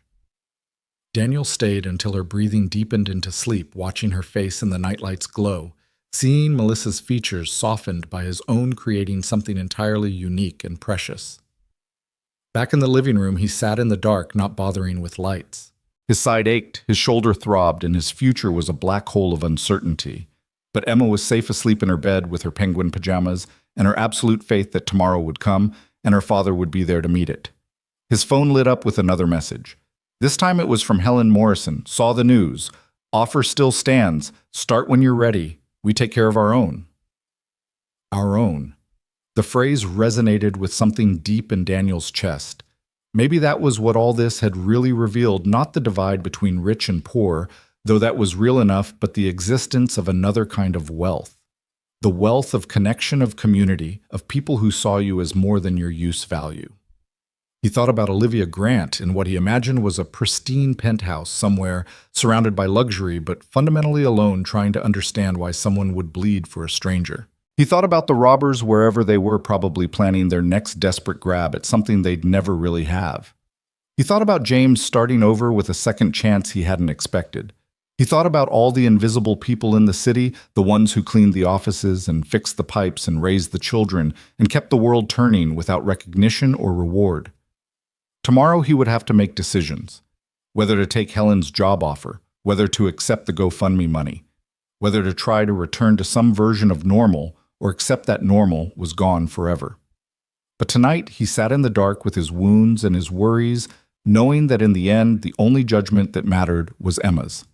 And in her eyes, he was exactly what he'd always been, her father, her protector, her hero. Not because he'd saved a CEO who didn't want saving, not because strangers on the internet had opinions about his choices, but because tomorrow morning he would get up despite the pain and make her breakfast. He would walk her to school even if reporters followed. He would continue the quiet heroism of parenthood that no one filmed, no one celebrated, but that mattered more than all the rest. The city hummed outside his window, indifferent and eternal. Somewhere, Olivia Grant was learning what it meant to owe something that couldn't be repaid with money. Somewhere people were watching videos of his sacrifice and arguing about what it meant. But here in a small apartment with walls that needed painting and floors that creaked, Daniel Hayes sat with his truth. That sometimes you stand up not because you're brave or stupid or heroic, but Because in that moment standing is the only thing that makes sense. Even if the person you stand for doesn't understand, even if it costs you everything, even if the only reward is knowing you are exactly who your daughter believes you to be. The darkness was complete now, but not oppressive. It felt like a blanket, like protection, like the space between one day and the next where anything could be possible. Daniel closed his eyes and let himself drift, not quite sleeping but not quite awake, existing in that liminal space where heroes and ordinary men were the same thing, where sacrifice and stupidity were indistinguishable, where a construction worker's blood could stain marble floors and change nothing and everything all at once. The morning came too soon with Emma's small hand on his shoulder and worry in her voice. "Daddy, there's a lady at the door." Daniel jerked awake, his wounds protesting the sudden movement. Through the peephole, he saw not a reporter, but a woman in her 60s, professionally dressed, but with a warmth the corporate uniform couldn't hide. "Mr. Hayes, I'm Dorothy Chen from Child Services. I'm here for a welfare check." The words sent ice through his veins. He opened the door slowly, trying to project calm despite his racing heart. "May I come in?" "This is routine given the recent events and your injuries." Routine, as if anything about this situation was routine. Daniel stepped aside, acutely aware of the breakfast dishes in the sink, Emma's toys scattered across the living room floor, the general chaos of single parenthood. "Emma, why don't you go play in your room for a bit?" he said, keeping his voice light. "But I want to... Please, sunshine?" She went, but not without shooting the social worker a suspicious look that would have been funny in different circumstances. Dorothy Chen, no relation to Mrs. Chen from next door, despite the shared surname, surveyed the apartment with practiced eyes. "Mr. Hayes, I want to start by saying this isn't punitive. We received concerns about your ability to care for your daughter given your injuries. Concerns from who? I'm not at liberty to say, but given the media attention, it could have been anyone."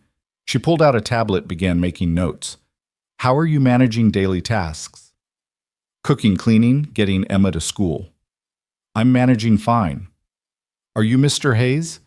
You were stabbed twice 3 days ago. You lost your job. You have no family support system according to our records." Each statement felt like an accusation, though her tone remained neutral. "I have neighbors who help. Mrs. Chen next door, she's like family. But not actual family. And elderly herself, according to our information." Daniel felt the walls closing in. After everything, was he going to lose Emma too? The thought made him dizzy with panic. "My daughter is safe, loved, and cared for. That's what matters." "Of course. But we have to consider the full picture. Your financial situation, for instance." "I have job prospects. Helen Morrison at Coral Gables Credit Union offered me a position." Dorothy made a note. "When would that start?" "As soon as I'm physically able." "Which, according to your medical records, could be weeks." She looked up from her tablet, and her professional mask slipped slightly. "Mr. Hayes, I'm not here to take your daughter, but I need to document that she's being properly cared for, that you have a plan." "My plan is the same as it's always been. Work hard, provide for my daughter, be there for her. Nothing about that has changed. Except your ability to work, your physical condition, the circus outside your door." Before Daniel could respond, Emma appeared in the doorway, her face set in determination. "My daddy is the best daddy in the world," she announced. "He makes sure I have lunch every day, even when he doesn't eat breakfast. He helps with my homework, even when he's tired. He reads me stories and checks for monsters, and never forgets to say he loves me." "Emma?" Daniel started, but she wasn't finished. And when those bad men tried to hurt people, he stopped them. Even though he got hurt, because that's what he does. He protects people. So you can't take me away from him. I won't let you. Dorothy Chen's expression softened. "I'm not trying to take you away, sweetheart. I just need to make sure you're okay." "I'm okay when I'm with my dad. I'm not okay when people try to separate us."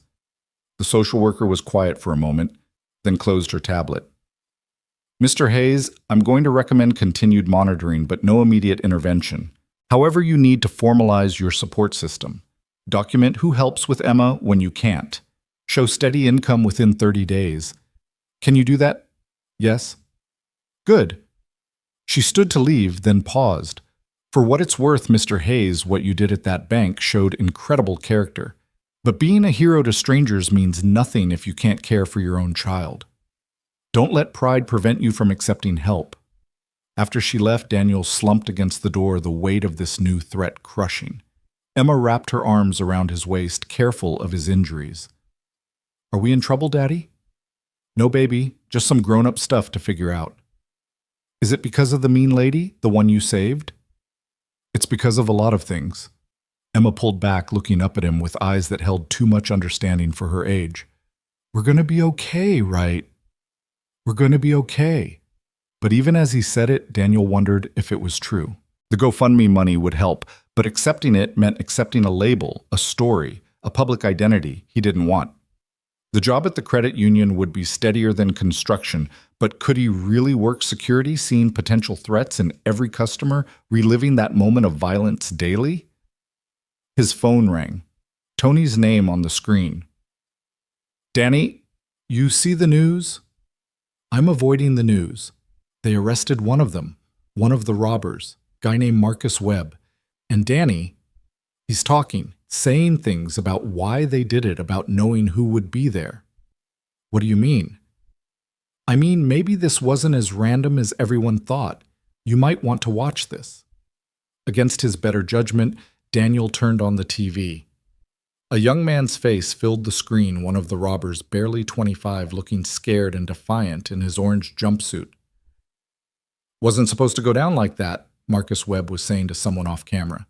We knew she'd be there. Rich lady, regular appointment every Tuesday. Easy mark, easy ransom if things went bad. Nobody was supposed to get hurt. The reporter's voice. You're saying Olivia Grant was specifically targeted?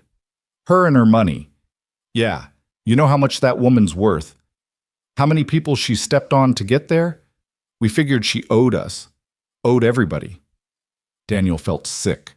It hadn't been random. Olivia had been hunted, targeted, and he'd stepped into the middle of something planned personal. His phone rang again.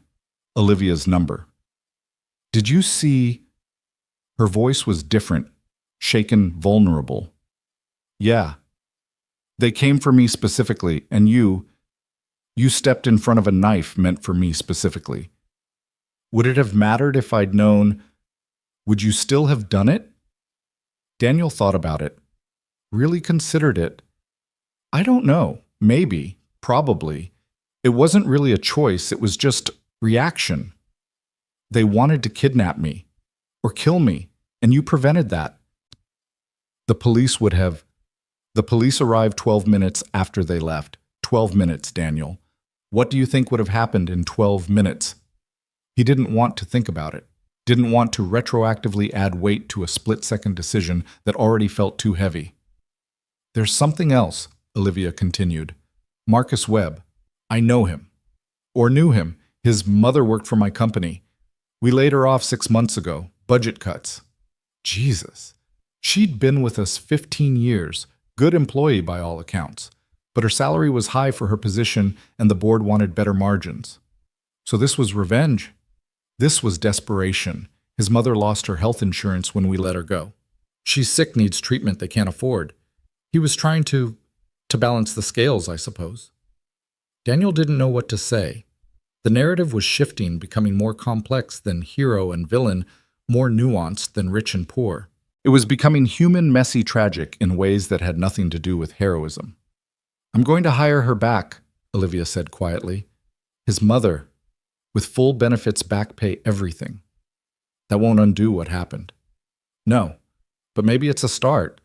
Maybe it's what I should have done instead of cutting jobs to boost stock prices. Emma had turned the TV to cartoons, but Daniel could see her watching him, reading his face with the intuition children developed when they had only one parent to rely on. I need to go, he told Olivia. Daniel, wait. The social services visit. I heard about it. How did you? I have sources. I want to help. No. Please, let me do something useful for once. I can make calls, ensure they leave you alone. Using your influence to fix my problems doesn't make things right between us. Then what would? Daniel considered it. Nothing. Nothing would make it right because it doesn't need to be made right. We're two people whose lives intersected violently for a few minutes. That's all. You don't owe me anything, and I don't need anything from you. That's not true. I owe you my life. Then live it better. That's all anyone can do. He hung up before she could respond. Emma climbed onto his lap, careful of his injuries. Was that the mean lady? Yeah. Is she still mean? I think she's trying not to be. Good. People should try not to be mean. The simplicity of childhood morality where trying was enough, where good and bad were clear categories, where heroes saved people and villains hurt them, and everything made sense. Mrs. Chen knocked on the door, entering with a pot of soup and the kind of determined energy that had probably carried her through decades of hardship. I heard about the social services, she said without preamble. Ridiculous. You are good father, best father I know. They're just doing their job. Their job should be bothering bad parents, not heroes. You are hero to Emma. Emma, that's only kind that matters. She began unpacking containers from her bag. I talked to my nephew. He's lawyer. Not expensive kind, but good. He says you need documentation witnesses, character references. We get those. Mrs. Chen, I can't ask you to. You don't ask. I volunteer. This is what family does. We're not family. She fixed him with a look that could have melted steel. Daniel Hayes, you and Emma are more family to me than my own son in California who calls once a year. Family is not blood. Family is showing up. The afternoon brought more developments. The GoFundMe had reached $70,000. Comments poured in from strangers who saw themselves in Daniel's story. Single mom here. I know what it's like to choose between your safety and your kid's future. You chose both. Hero. Construction worker for 20 years. We build their world, and they don't even see us. Until one of us bleeds for them. Stay strong, brother. This isn't about him being a hero. This is about a system that makes heroism necessary and then punishes it. Helen Morrison called. Daniel, I know you need time to heal, but I want to make something clear. The job is yours whenever you're ready, part-time at first if needed. We'll work around Emma's schedule, your recovery, whatever you need. Why are you doing this? Because people like us need to stick together. Because you did something extraordinary and shouldn't be punished for it. Because I believe in investing in character, and you've shown more character in 3 days than most people show in a lifetime. I just did what anyone would do. No, Daniel, you did what anyone should do. There's a difference. After the call, Daniel found himself standing at Emma's doorway, watching her play with her worn dolls, creating elaborate stories where everyone was brave and kind and things worked out in the end. She'd incorporated the bank robbery into her play. He could hear her narrating how the brave daddy doll saved everyone, how even the mean lady doll learned to say thank you. His phone buzzed with a text from an unknown number. When he opened it, it was a photo of graffiti on a wall downtown, a rough but recognizable portrait of him with the words "working class hero" spray-painted beneath. He didn't feel like a hero. He felt tired, hurt, overwhelmed. But somewhere in the city, someone had taken the time to create art about what he'd done to make his moment of instinct into something larger, something that mattered to people he'd never meet. Another text, this from James. First day at the credit union went great. Mrs. Morrison says to tell you she's holding your spot. Also, local news wants to interview me about you. Should I do it? Daniel thought about it. The story was already out there, spinning beyond his control. Maybe having voices like James's people who understood the complexity would help. Your choice, he texted back. Just tell the truth. The truth is you saved everyone in that bank, then saved me after with your kindness. That's an exaggeration. That's an understatement. Evening brought another surprise. A knock at the door revealed not another reporter or social worker, but a group of people Daniel recognized from the bank. The elderly man who'd been making a deposit. The young teller who'd cried. 2 customers he'd never spoken to, but who'd been there witnessed everything. We wanted to check on you, the elderly man said, and to say what Ms. Grant apparently couldn't thank you. They didn't stay long, these strangers bound by shared trauma. But each one shook his hand, looked him in the eye, offered something gratitude, a homemade casserole, a child's drawing of a superhero that looked suspiciously like Daniel. My grandson drew this, one woman explained. He was there with me. He's been having nightmares, but drawing you as a hero helps him process it. After they left, Daniel sat with Emma for dinner, the casserole from the bank customers.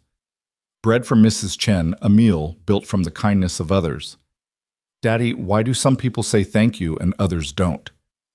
I think some people don't know how. Maybe no one ever taught them. Could we teach them?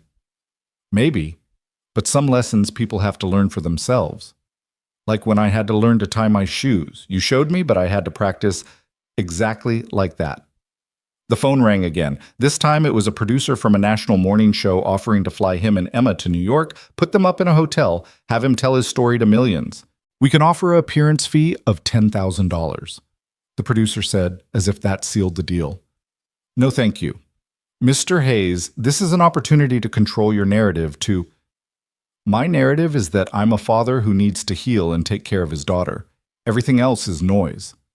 He hung up and found Emma watching him from the hallway. You said no to money, she observed. I did. But we need money. We need peace more. She considered this with the seriousness of a judge. Okay, but maybe a little money too. Maybe a little shiki, he agreed. Thinking of the GoFundMe of Helen's job offer of possibilities that didn't require selling his story to the highest bidder. As night fell, Daniel helped Emma with her homework, simple addition that she could do in her head, but needed to show her work for. He thought about showing your work about the visible and invisible labor of living, of choosing, of standing up, even when the world would rather you stayed down. Daddy, Emma said suddenly, I'm proud of you. For saving those people. No, for coming home. The words hit him unexpectedly, a reminder that for Emma, the heroism wasn't in the grand gesture, but in the return in the continuation of their small, precious life together. After she was asleep, Daniel stood on the small balcony off the living room, looking out at the city lights. Somewhere out there, Marcus Webb sat in a cell, paying for his desperation. Somewhere Olivia Grant wrestled with realizations about herself she'd probably rather avoid. Somewhere people watched videos of his sacrifice and projected their own meanings onto it. But here in this moment, Daniel Hayes was just a father, wounded but healing, struggling but surviving ordinary in all the ways that mattered, and extraordinary in ways he'd never asked to be. His phone lit up with one final message of the day. Olivia again. I've transferred ownership of several investment properties to a trust. The income will go to Marcus Webb's mother's medical expenses and to families affected by our layoffs. It's not enough, but it's a start. You asked me to live better. I'm trying. Thank you for showing me I needed to. Daniel didn't respond. There was nothing to say that hadn't been said, no words that could bridge the gulf between their worlds. But maybe bridges weren't always about words. Maybe sometimes they were about actions, about choices, about the slow work of becoming better than you were. Inside, he checked on Emma one more time, adjusting her blanket, moving a stuffed animal closer to her grasp. She stirred slightly, murmured "Daddy," and settled back into sleep. This was worth bleeding for, not the abstract idea of heroism, not the gratitude of strangers or the ingratitude of those saved, but this specific child in this specific moment, safe and dreaming and absolutely certain that her father would be there when she woke. The city hummed its nighttime song outside a mixture of sirens and traffic and life persisting despite everything.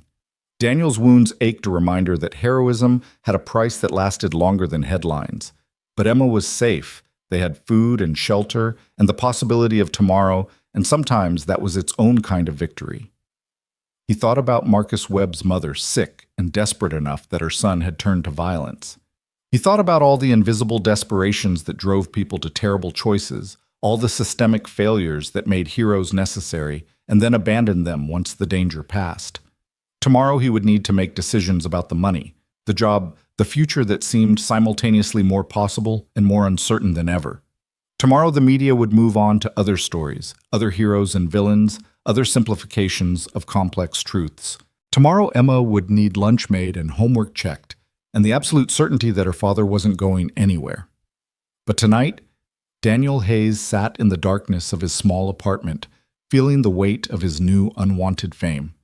and the older, more familiar weight of single parenthood, and found them both bearable. Not easy, never easy, but bearable in the way that all necessary burdens became bearable through repetition, through acceptance, through the gradual realization that strength wasn't about not feeling the weight, but about carrying it anyway. His phone showed 3 missed calls from numbers he didn't recognize. Reporters probably, or producers, or people who wanted to turn his blood into content, his sacrifice into entertainment. He deleted them without listening to the messages. Some stories weren't meant to be sold, some moments too precious or painful to be packaged for consumption. Instead, he pulled out the notebook where he kept important information. Emma's medical records, emergency contacts, the mundane documentation of a life lived carefully on the margins. He began writing a list, people who could help with Emma, evidence of his support system for the social worker's requirements. Mrs. Chen's name went first, then Helen Morrison, then surprisingly the neighbors who'd checked on him, the bank customers who'd brought food. Community. That's what he'd discovered in the aftermath of violence. Not the community of wealth or proximity, but the community of understanding, of shared struggle, of people who knew what it meant to show up, because showing up was all they had to offer. The list grew longer than he'd expected. For someone who'd thought himself alone except for Emma, the evidence suggested otherwise. Perhaps that was another form of heroism. The quiet kindness of ordinary people taking care of each other, unfilmed and uncelebrated, but essential to survival. A sound from Emma's room made him look up. Not distress, just the normal sounds of a child sleeping, repositioning, dreaming of whatever 7-year-olds dreamed of when their fathers had been stabbed saving strangers. He hoped it was still dinosaurs and penguins, not knives and marble floors. Tomorrow would bring its challenges. The social worker would want documentation. The medical bills would arrive despite insurance. The rent would be due. The city would continue its indifferent spin, and he would need to find his place in it again, changed by an experience he hadn't sought but couldn't undo. But Emma would wake up, and he would make her breakfast, and they would continue the beautiful, difficult, ordinary work of being a family. That was the real heroism, not the spectacular gesture, but the daily showing up, the small sacrifices that nobody saw, the love that persisted despite everything that tried to erode it. Daniel closed the notebook, turned off the lights, and made his way to his own bed. His wounds protested every movement, a symphony of pain that would be his companion for weeks to come. But pain could be endured, had been endured, would be endured. As sleep finally began to claim him, his last thought wasn't of Olivia Grant or the robbers or the media circus or the uncertain future. It was of Emma's face when she'd stood up to the social worker, fierce and protective and absolutely certain that her father was worth fighting for. That was the truth that mattered, not what the newspapers said or what strangers thought or what Olivia Grant did with her money and guilt. The truth was a 7-year-old girl who believed in him, who needed him, who made every sacrifice worthwhile simply by existing. Everything else was noise. The next morning brought an unexpected clarity to Daniel's situation when Helen Morrison arrived at his apartment unannounced, carrying a box of documents and wearing the expression of someone who'd made a decision. "We need to talk about your future," she said, settling at his kitchen table as if she belonged there.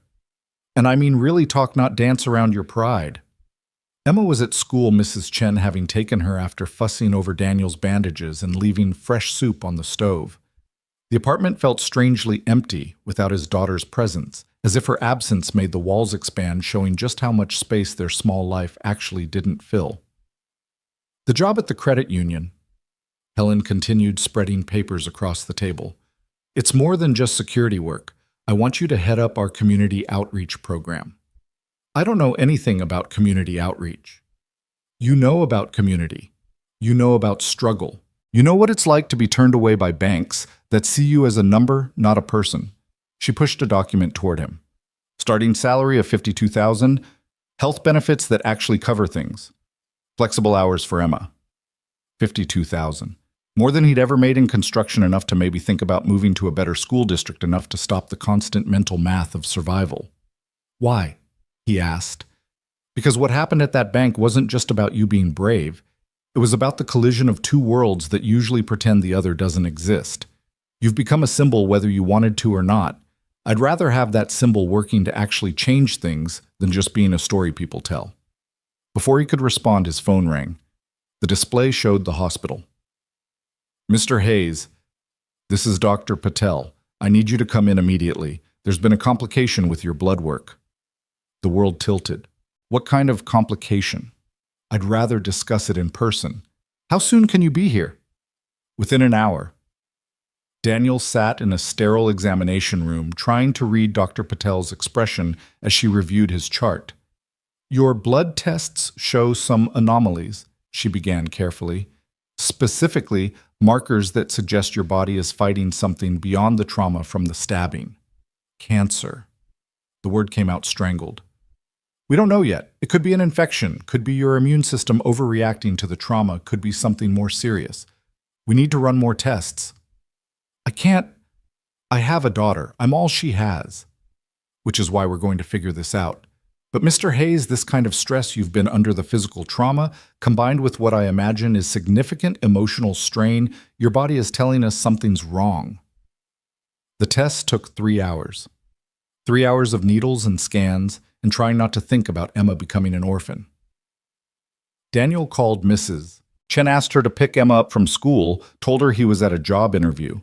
The lie tasted bitter, but necessary.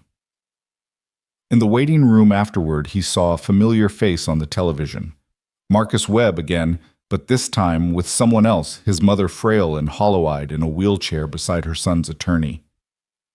My boy made a terrible mistake, she was saying to the cameras. But he did it for me, because the system failed us. Because when you take away someone's ability to survive legally, they'll find other ways. The reporter asked, do you think what your son did was justified? Nothing justifies violence, Mrs. Webb replied. But desperation makes people into versions of themselves they don't recognize. My son was trying to save my life the only way he could see. It was wrong, but it came from love. Daniel thought about love and desperation, about the thin line between heroism and crime, about how circumstances could push anyone past their breaking point. If Emma were sick, if he had no options, what would he do?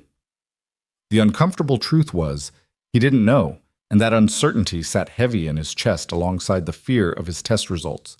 His phone buzzed with a text from Olivia, saw you at the hospital. Are you okay?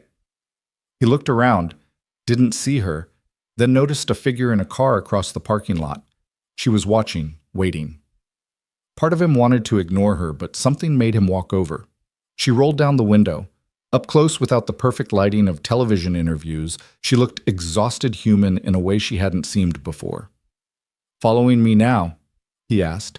I was here for a board meeting. Hospital's a major donor. I saw you and... She shrugged, a gesture that seemed foreign to her usual composure. Are you okay? Maybe. Maybe not. Waiting on test results. Her face went pale. Is it from the stabbing? Did I? It's not your fault. Whatever it is, it's not your fault. Everything feels like my fault lately. She gripped the steering wheel tighter. Marcus Webb's mother, I remembered her after the arrest. Good employee. Always on time. Never complained. We let her go because an algorithm said she was replaceable. Algorithms don't make decisions. People do. I made that decision. Signed off on it with 100 others, never thinking about the faces behind the numbers. She looked at him directly. I've been thinking about what you said. About seeing people. Really seeing them. It's terrifying. Why? Because once you see them, you can't unsee them. Every decision becomes personal. Every cut, every layoff, every margin improvement has a face, a story, a daughter waiting at home. Daniel leaned against her car, his side protesting. Welcome to how the rest of us live. I don't know how you do it. We don't have a choice. That's the difference between your world and mine. You can choose not to see. We're always visible to each other because we need each other to survive. Olivia was quiet for a moment, then reached into her purse, pulling out an envelope. Don't say no yet. Just listen. This isn't charity. It's not guilt money. It's an investment proposal. I told you I don't want a community development fund managed by people who understand what community actually needs. Small business loans for people banks won't touch. Emergency medical funds for families like the Webbs. You'd be on the board, help decide where the money goes. Why would I? Because you're right that I can't just throw money at problems. but maybe money directed by people who understand the problems could actually help. Daniel took the envelope but didn't open it. And what do you get out of it? Maybe I learn how to be human again. Maybe I remember why I started in business in the first place before it became about stock prices and quarterly reports. His phone rang. Dr. Patel. Mr. Hayes, I have your results. It's not what we feared. You have a severe infection likely from bacteria introduced during the stabbing. It's serious but treatable with aggressive antibiotics. You're going to be fine. The relief nearly dropped him to his knees. Olivia got out of her car, steadying him. Good news, she asked. Not cancer, just an infection. I'm going to be fine. Thank God. The emotion in her voice surprised them both. Your daughter needs you. Yeah, she does. They stood there in the hospital parking lot, two people from different worlds brought together by violence and kept in orbit by something harder to define. Not friendship exactly, not forgiveness. Maybe just recognition of each other's humanity, of the ways they'd both been shaped and scarred by the systems they lived in. Read the proposal, Olivia said, getting back in her car. Talk to Helen Morrison about it. She's already agreed to have the credit union administer the funds if you say yes. You talked to Helen. I talk to a lot of people now. Amazing what you learn when you actually listen. After she drove away, Daniel stood in the parking lot holding the envelope, feeling the weight of possibilities he hadn't expected. His phone rang again. Mrs. Chen. Emma asking when you come home. She knows something wrong. I'm on my way. Everything's fine. You sure? Yeah, I'm sure. But on the drive home, Daniel felt anything but sure. The infection diagnosis was a relief, but it was also a reminder of his vulnerability, of how quickly everything could change. The job offer from Helen, the investment proposal from Olivia, the ongoing media attention, it all felt like standing at the edge of a cliff, unable to see the bottom, but knowing he had to jump. Emma was doing homework at the kitchen table when he arrived, but she abandoned it immediately, running to him. Mrs. Chen said you had a job interview. Did you get it? I think so, sunshine. But I haven't decided if I'll take it. Is it a good job? It might be. She studied his face with that uncanny perception children sometimes had. You look scared. Maybe a little. It's okay to be scared. You told me that, as long as you do the right thing anyway. And what's the right thing? Emma considered this seriously. The thing that helps the most people, including us. Out of the mouths of babes, Daniel thought again. He sat down at the table, opened Olivia's envelope. The proposal was more comprehensive than he'd expected. Not just money, but structure, accountability, a real attempt at systematic change. The fund would start with $10 million, with more to come based on results. Board positions would be paid, not symbolic. Community members would have real power over decisions. What's that? Emma asked, trying to read upside down. Maybe a chance to help people. Like you helped people at the bank. Different, slower, but maybe more lasting. Mrs. Chen, who'd been quietly cooking, spoke up. Change that lasts takes time. Quick change is just drama. That evening, after Emma was asleep, Daniel called Helen Morrison. I was wondering when you'd call, she said. I assume you've read Olivia's proposal. You really think this could work? I think someone like you who understands both the problems and the people could make it work. Combined with the job at the credit union, you'd be positioned to create real change. I'm a construction worker with a high school diploma. You're a man who stood between violence and victims when everyone else stayed down. That carries more weight than any degree. The media attention will die down. People will forget. Some will. But the structures we build while people are paying attention, those can last. The question is whether you're willing to use this moment, however uncomfortable it is, to build something meaningful. Daniel thought about the weight of symbolism of being turned into something larger than himself. But then he thought about Marcus Webb's mother, about all the desperate people making desperate choices, about Emma growing up in a world that might be slightly better if he said yes. Can I think about it? Take your time, but not too much time. Momentum matters in these things. After the call, Daniel sat in the dark living room, listening to the sounds of the city through thin walls. Somewhere out there, 3 robbers had made choices that changed lives. Somewhere, Olivia Grant was learning what it meant to see people she'd trained herself to overlook. Somewhere, families were struggling with the same impossible math he knew so well. His phone lit up with a message from James. Did my interview today. Told them you saved my life twice, once at the bank and once after. Hope that was okay. Then another from Tony. Crew wanted you to know we're proud of you, whatever you decide about the job. And another from a number he didn't recognize, Mr. Hayes. You don't know me, but I was at the bank. The teller who was crying. You gave me strength to go back to work, to not let fear win. Thank you. Each message was a thread in something larger, a web of connection that hadn't existed before that moment of violence. Daniel hadn't asked for any of it, but here it was, community forming around trauma, purpose, emerging from pain. He pulled out his laptop, started researching. Community development, financial literacy. The statistics were staggering, the percentage of Americans living paycheck to paycheck, the number of families one medical emergency away from bankruptcy, the cycles of poverty that seemed designed to be inescapable. But there were also success stories, programs that worked, small interventions that created ripple effects, the possibility of change that wasn't dramatic but was real. A knock at the door interrupted his research. He looked through the peephole, surprised to see Tony and 3 other guys from the construction crew. We know it's late, Tony said when Daniel opened the door, but we needed to tell you something. They filed in uncomfortable in the small space, men more used to open air and steel beams than apartment living rooms. We took a vote, Tony continued, the crew, about whether you should take the credit union job. That's my decision to make. Sure is, but we wanted you to know that whatever guilt you're feeling about leaving construction, about leaving us, don't. You've got a chance to do something bigger. Take it. Luis, who rarely spoke, added, my son, the one who got into college. He wrote his essay about you, about how someone from our neighborhood became a hero, not by becoming something else, but by being exactly who he always was. Just think about it, Tony said. You could help a lot of people from that credit union job, maybe help some of them avoid needing to work themselves to death on construction sites.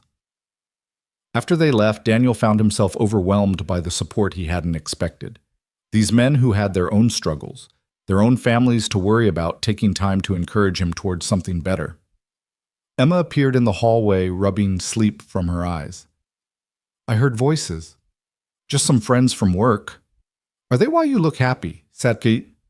Happy Setasio, like when you watch me at school plays. Happy, I'm doing good, but sad about something else.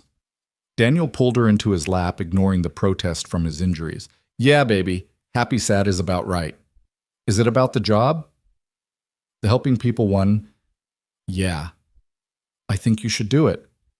Why? Because you're good at helping people, and if you're good at something, you should do it lots. The next morning, Daniel made 2 calls. First to Helen Morrison, accepting the job at the credit union. Second to Olivia Grant, agreeing to join the Community Development Fund Board. There are conditions, he told Olivia. I expected there would be. The fund needs to be transparent, every decision public, and the board needs to be majority people from affected communities, not business leaders who think they know what's best. Agreed. And you don't get to use this for publicity. No press releases about how you're giving back. This isn't about rehabilitating your image. What if it's about rehabilitating my soul? That's between you and whatever you believe in. I'm starting to believe in second chances, Olivia said quietly, in the possibility of becoming better than we were. Everyone deserves that possibility, even CEOs who don't know how to say thank you. I am sorry, Daniel, for what I said, for how I reacted, for the person I'd become without realizing it. I know. Do you forgive me? Daniel thought about forgiveness, about what it meant and what it cost. I'm working on it. Maybe that's enough for now. The media attention continued, but was evolving. The story was no longer just about the bank robbery, but about what came after the community fund, the credit union initiative, the possibility of systematic change born from individual crisis. A week later, Daniel returned to the hospital for his follow-up, the antibiotics having done their work. Dr. Patel cleared him for light duty, warning him again about pushing too hard too fast. On his way out, he passed the chapel and on impulse went in. It was empty quiet in the way that invited reflection. Daniel wasn't particularly religious, but there was something about the space that felt necessary. He thought about his father, who'd died believing that hard work and honesty would be enough, about his mother who'd faced cancer with grace, even as it consumed her, about the examples they'd set and how he was trying to live up to them in a world that seemed designed to punish such values. "You did good," a voice said behind him. He turned to find an elderly woman in a hospital gown ivory stand beside her. "Excuse me." "At the bank. You did good. My grandson was there, saw the whole thing. He's been different since then. Better different. Says if a regular man can be a hero, maybe he can too." "I'm not a hero." "Maybe not, but you stood up when everyone else stayed down. That's got to count for something." She shuffled away, leaving Daniel alone with his thoughts. He pulled out his phone, looked at the photo Emma had taken that morning, the two of them at breakfast. Her smiling with gap teeth, him looking tired but present. This was what mattered. Everything else was just noise and necessity. His phone buzzed with a text from Helen. "First day is Monday. We're having a community meeting that evening. Would mean a lot if you spoke." "About what?" "About seeing each other. About how community means taking care of each other. About the difference between charity and solidarity." "I'm not a public speaker." "You're someone who bled for strangers. That gives you the right to speak about community." Monday came faster than expected. Daniel stood in his bedroom looking at clothes that all seemed wrong for an office job. Construction gear was all he'd worn for years, the uniform of his class and calling. Emma watched from the doorway. "Wear the blue shirt. It makes your eyes look nice." "Since when do you care about fashion?" "Since you got a job where people wear nice clothes." The blue shirt had been his father's, saved from the estate sale more for sentiment than style. But it fit, and when Daniel looked in the mirror, he saw something of his father's dignity reflected back. The credit union was smaller than the bank, where everything had changed, more intimate, more worn. The faces were different, too. Tired but hopeful. Struggling but striving. These were his people, and for the first time since the stabbing, Daniel felt like he might belong somewhere. Helen introduced him to the staff, a mix of ages and backgrounds, united by the belief that banking could be about more than profit. James was there looking professional in his security uniform, his face lighting up when he saw Daniel. "This is going to be good," James said. "We're going to help people." "That's the plan." The day passed in a blur of paperwork and orientation, learning systems and procedures that seemed both simpler and more complex than construction work. But throughout it all, Daniel felt the weight of possibility of being positioned to create change rather than just survive it. The community meeting that evening was packed. Word had spread about the new initiative, about the famous hero working at the credit union, about the possibility of financial services that actually served. Daniel stood at the podium looking out at faces that reminded him of his own reflection, weathered by work marked by struggle, lit with cautious hope. "I'm not good at speeches," he began, his voice carrying despite his nerves. "I'm better with my hands than words. But I want to tell you something about what I learned at that bank bleeding on marble floors I'd never have walked on by choice." The room was silent, attentive in a way that felt heavy with expectation. "I learned that there are two worlds in this city. One where people make decisions with algorithms and spreadsheets where human cost is an externality. Another where people make impossible choices between food and medicine where one missed paycheck means catastrophe." He saw heads nodding recognition in eyes that had seen too much. "But I also learned that when crisis comes, those divisions can crack. People can see each other, really see each other across the walls we've built. And in that seeing, there's possibility." Daniel talked about the community fund, about the credit union's new programs, about the chance to build something that served rather than extracted. He talked about Marcus Webb's mother and all the others pushed past breaking points by systems that didn't see them as human. "We're not going to fix everything," he concluded, "but we can fix some things. We can be the alternative, the place that sees you as more than a credit score, that understands that poverty isn't a moral failing, but often a systemic trap." The applause was warm, genuine, but Daniel barely heard it. He was thinking about Emma in the front row, watching him with pride that made everything else fade. This was why he'd said yes, not for abstract ideals, but for the specific hope that his daughter could grow up in a slightly better world.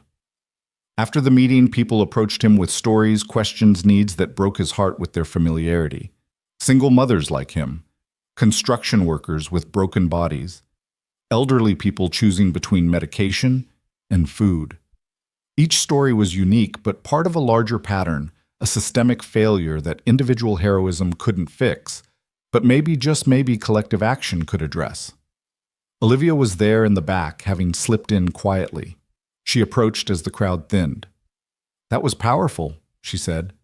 It was true. Sometimes those are the same thing. She looked around the room at the community that had gathered. This is what I missed sitting in boardrooms, the actual people affected by our decisions. It's not too late to learn. No, she agreed. It's not. As they walked out together, the CEO and the construction worker, the saved and the savior Daniel, realized the lines between them had blurred, not erased, never fully erased, but blurred enough to allow for something new. Not friendship exactly, but partnership in the work of repair. Emma took his hand as they left, skipping slightly despite the late hour. "You did good, Daddy." Yeah. You used your words instead of your fists. That's what you always tell me is the grown-up way. Sometimes words can change more than fists ever could. Is that why that lady was there? Is she changing? Daniel looked back at Olivia getting into her expensive car, heading back to her penthouse in a different world. But tomorrow she'd be at the fun meeting, sitting across from people she'd once have stepped over on the street, learning to see them as human. "Maybe," he told Emma. "People are complicated, but I think she's trying." "Good. Everyone should get to try to be better." As they drove home through streets that held both danger and community poverty and resilience, Daniel thought about second chances, about the grace required to offer them and the courage required to take them, about how a moment of violence had created possibilities for healing that hadn't existed before. The radio was playing news about the bank robbery trial starting soon. Marcus Webb faced 20 years. His mother had started treatment funded by Olivia's restructured priorities. The other robbers remained at large. The security guard who'd been shot was recovering. Life went on in all its messy complexity, refusing to be reduced to simple narratives of heroes and villains. But in the car with his daughter driving toward their small apartment that now felt less like a trap and more like a starting point, Daniel Hayes allowed himself a moment of something like peace. Not happiness exactly, his wound still ached. The future was still uncertain, the weight of symbolism still sat heavy on his shoulders. But peace in knowing he'd stood up when it mattered, and more importantly, that he was still standing after. "Daddy," Emma said sleepily, "are we going to be okay?" "Yeah, sunshine. We're going to be okay." And for the first time since a knife had entered his body in a bank, he'd had no business being in trying to cash a check that barely covered their needs. Daniel believed it might actually be true.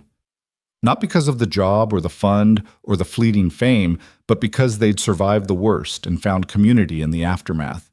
Because sometimes that's what heroism really looked like. Not the dramatic gesture, but the daily choice to keep going. Keep helping, keep believing that better was possible, even when evidence suggested otherwise. The city lights blurred past the window as Emma fell asleep against his shoulder, trusting completely that wherever they were going, her father would make sure they arrived safely.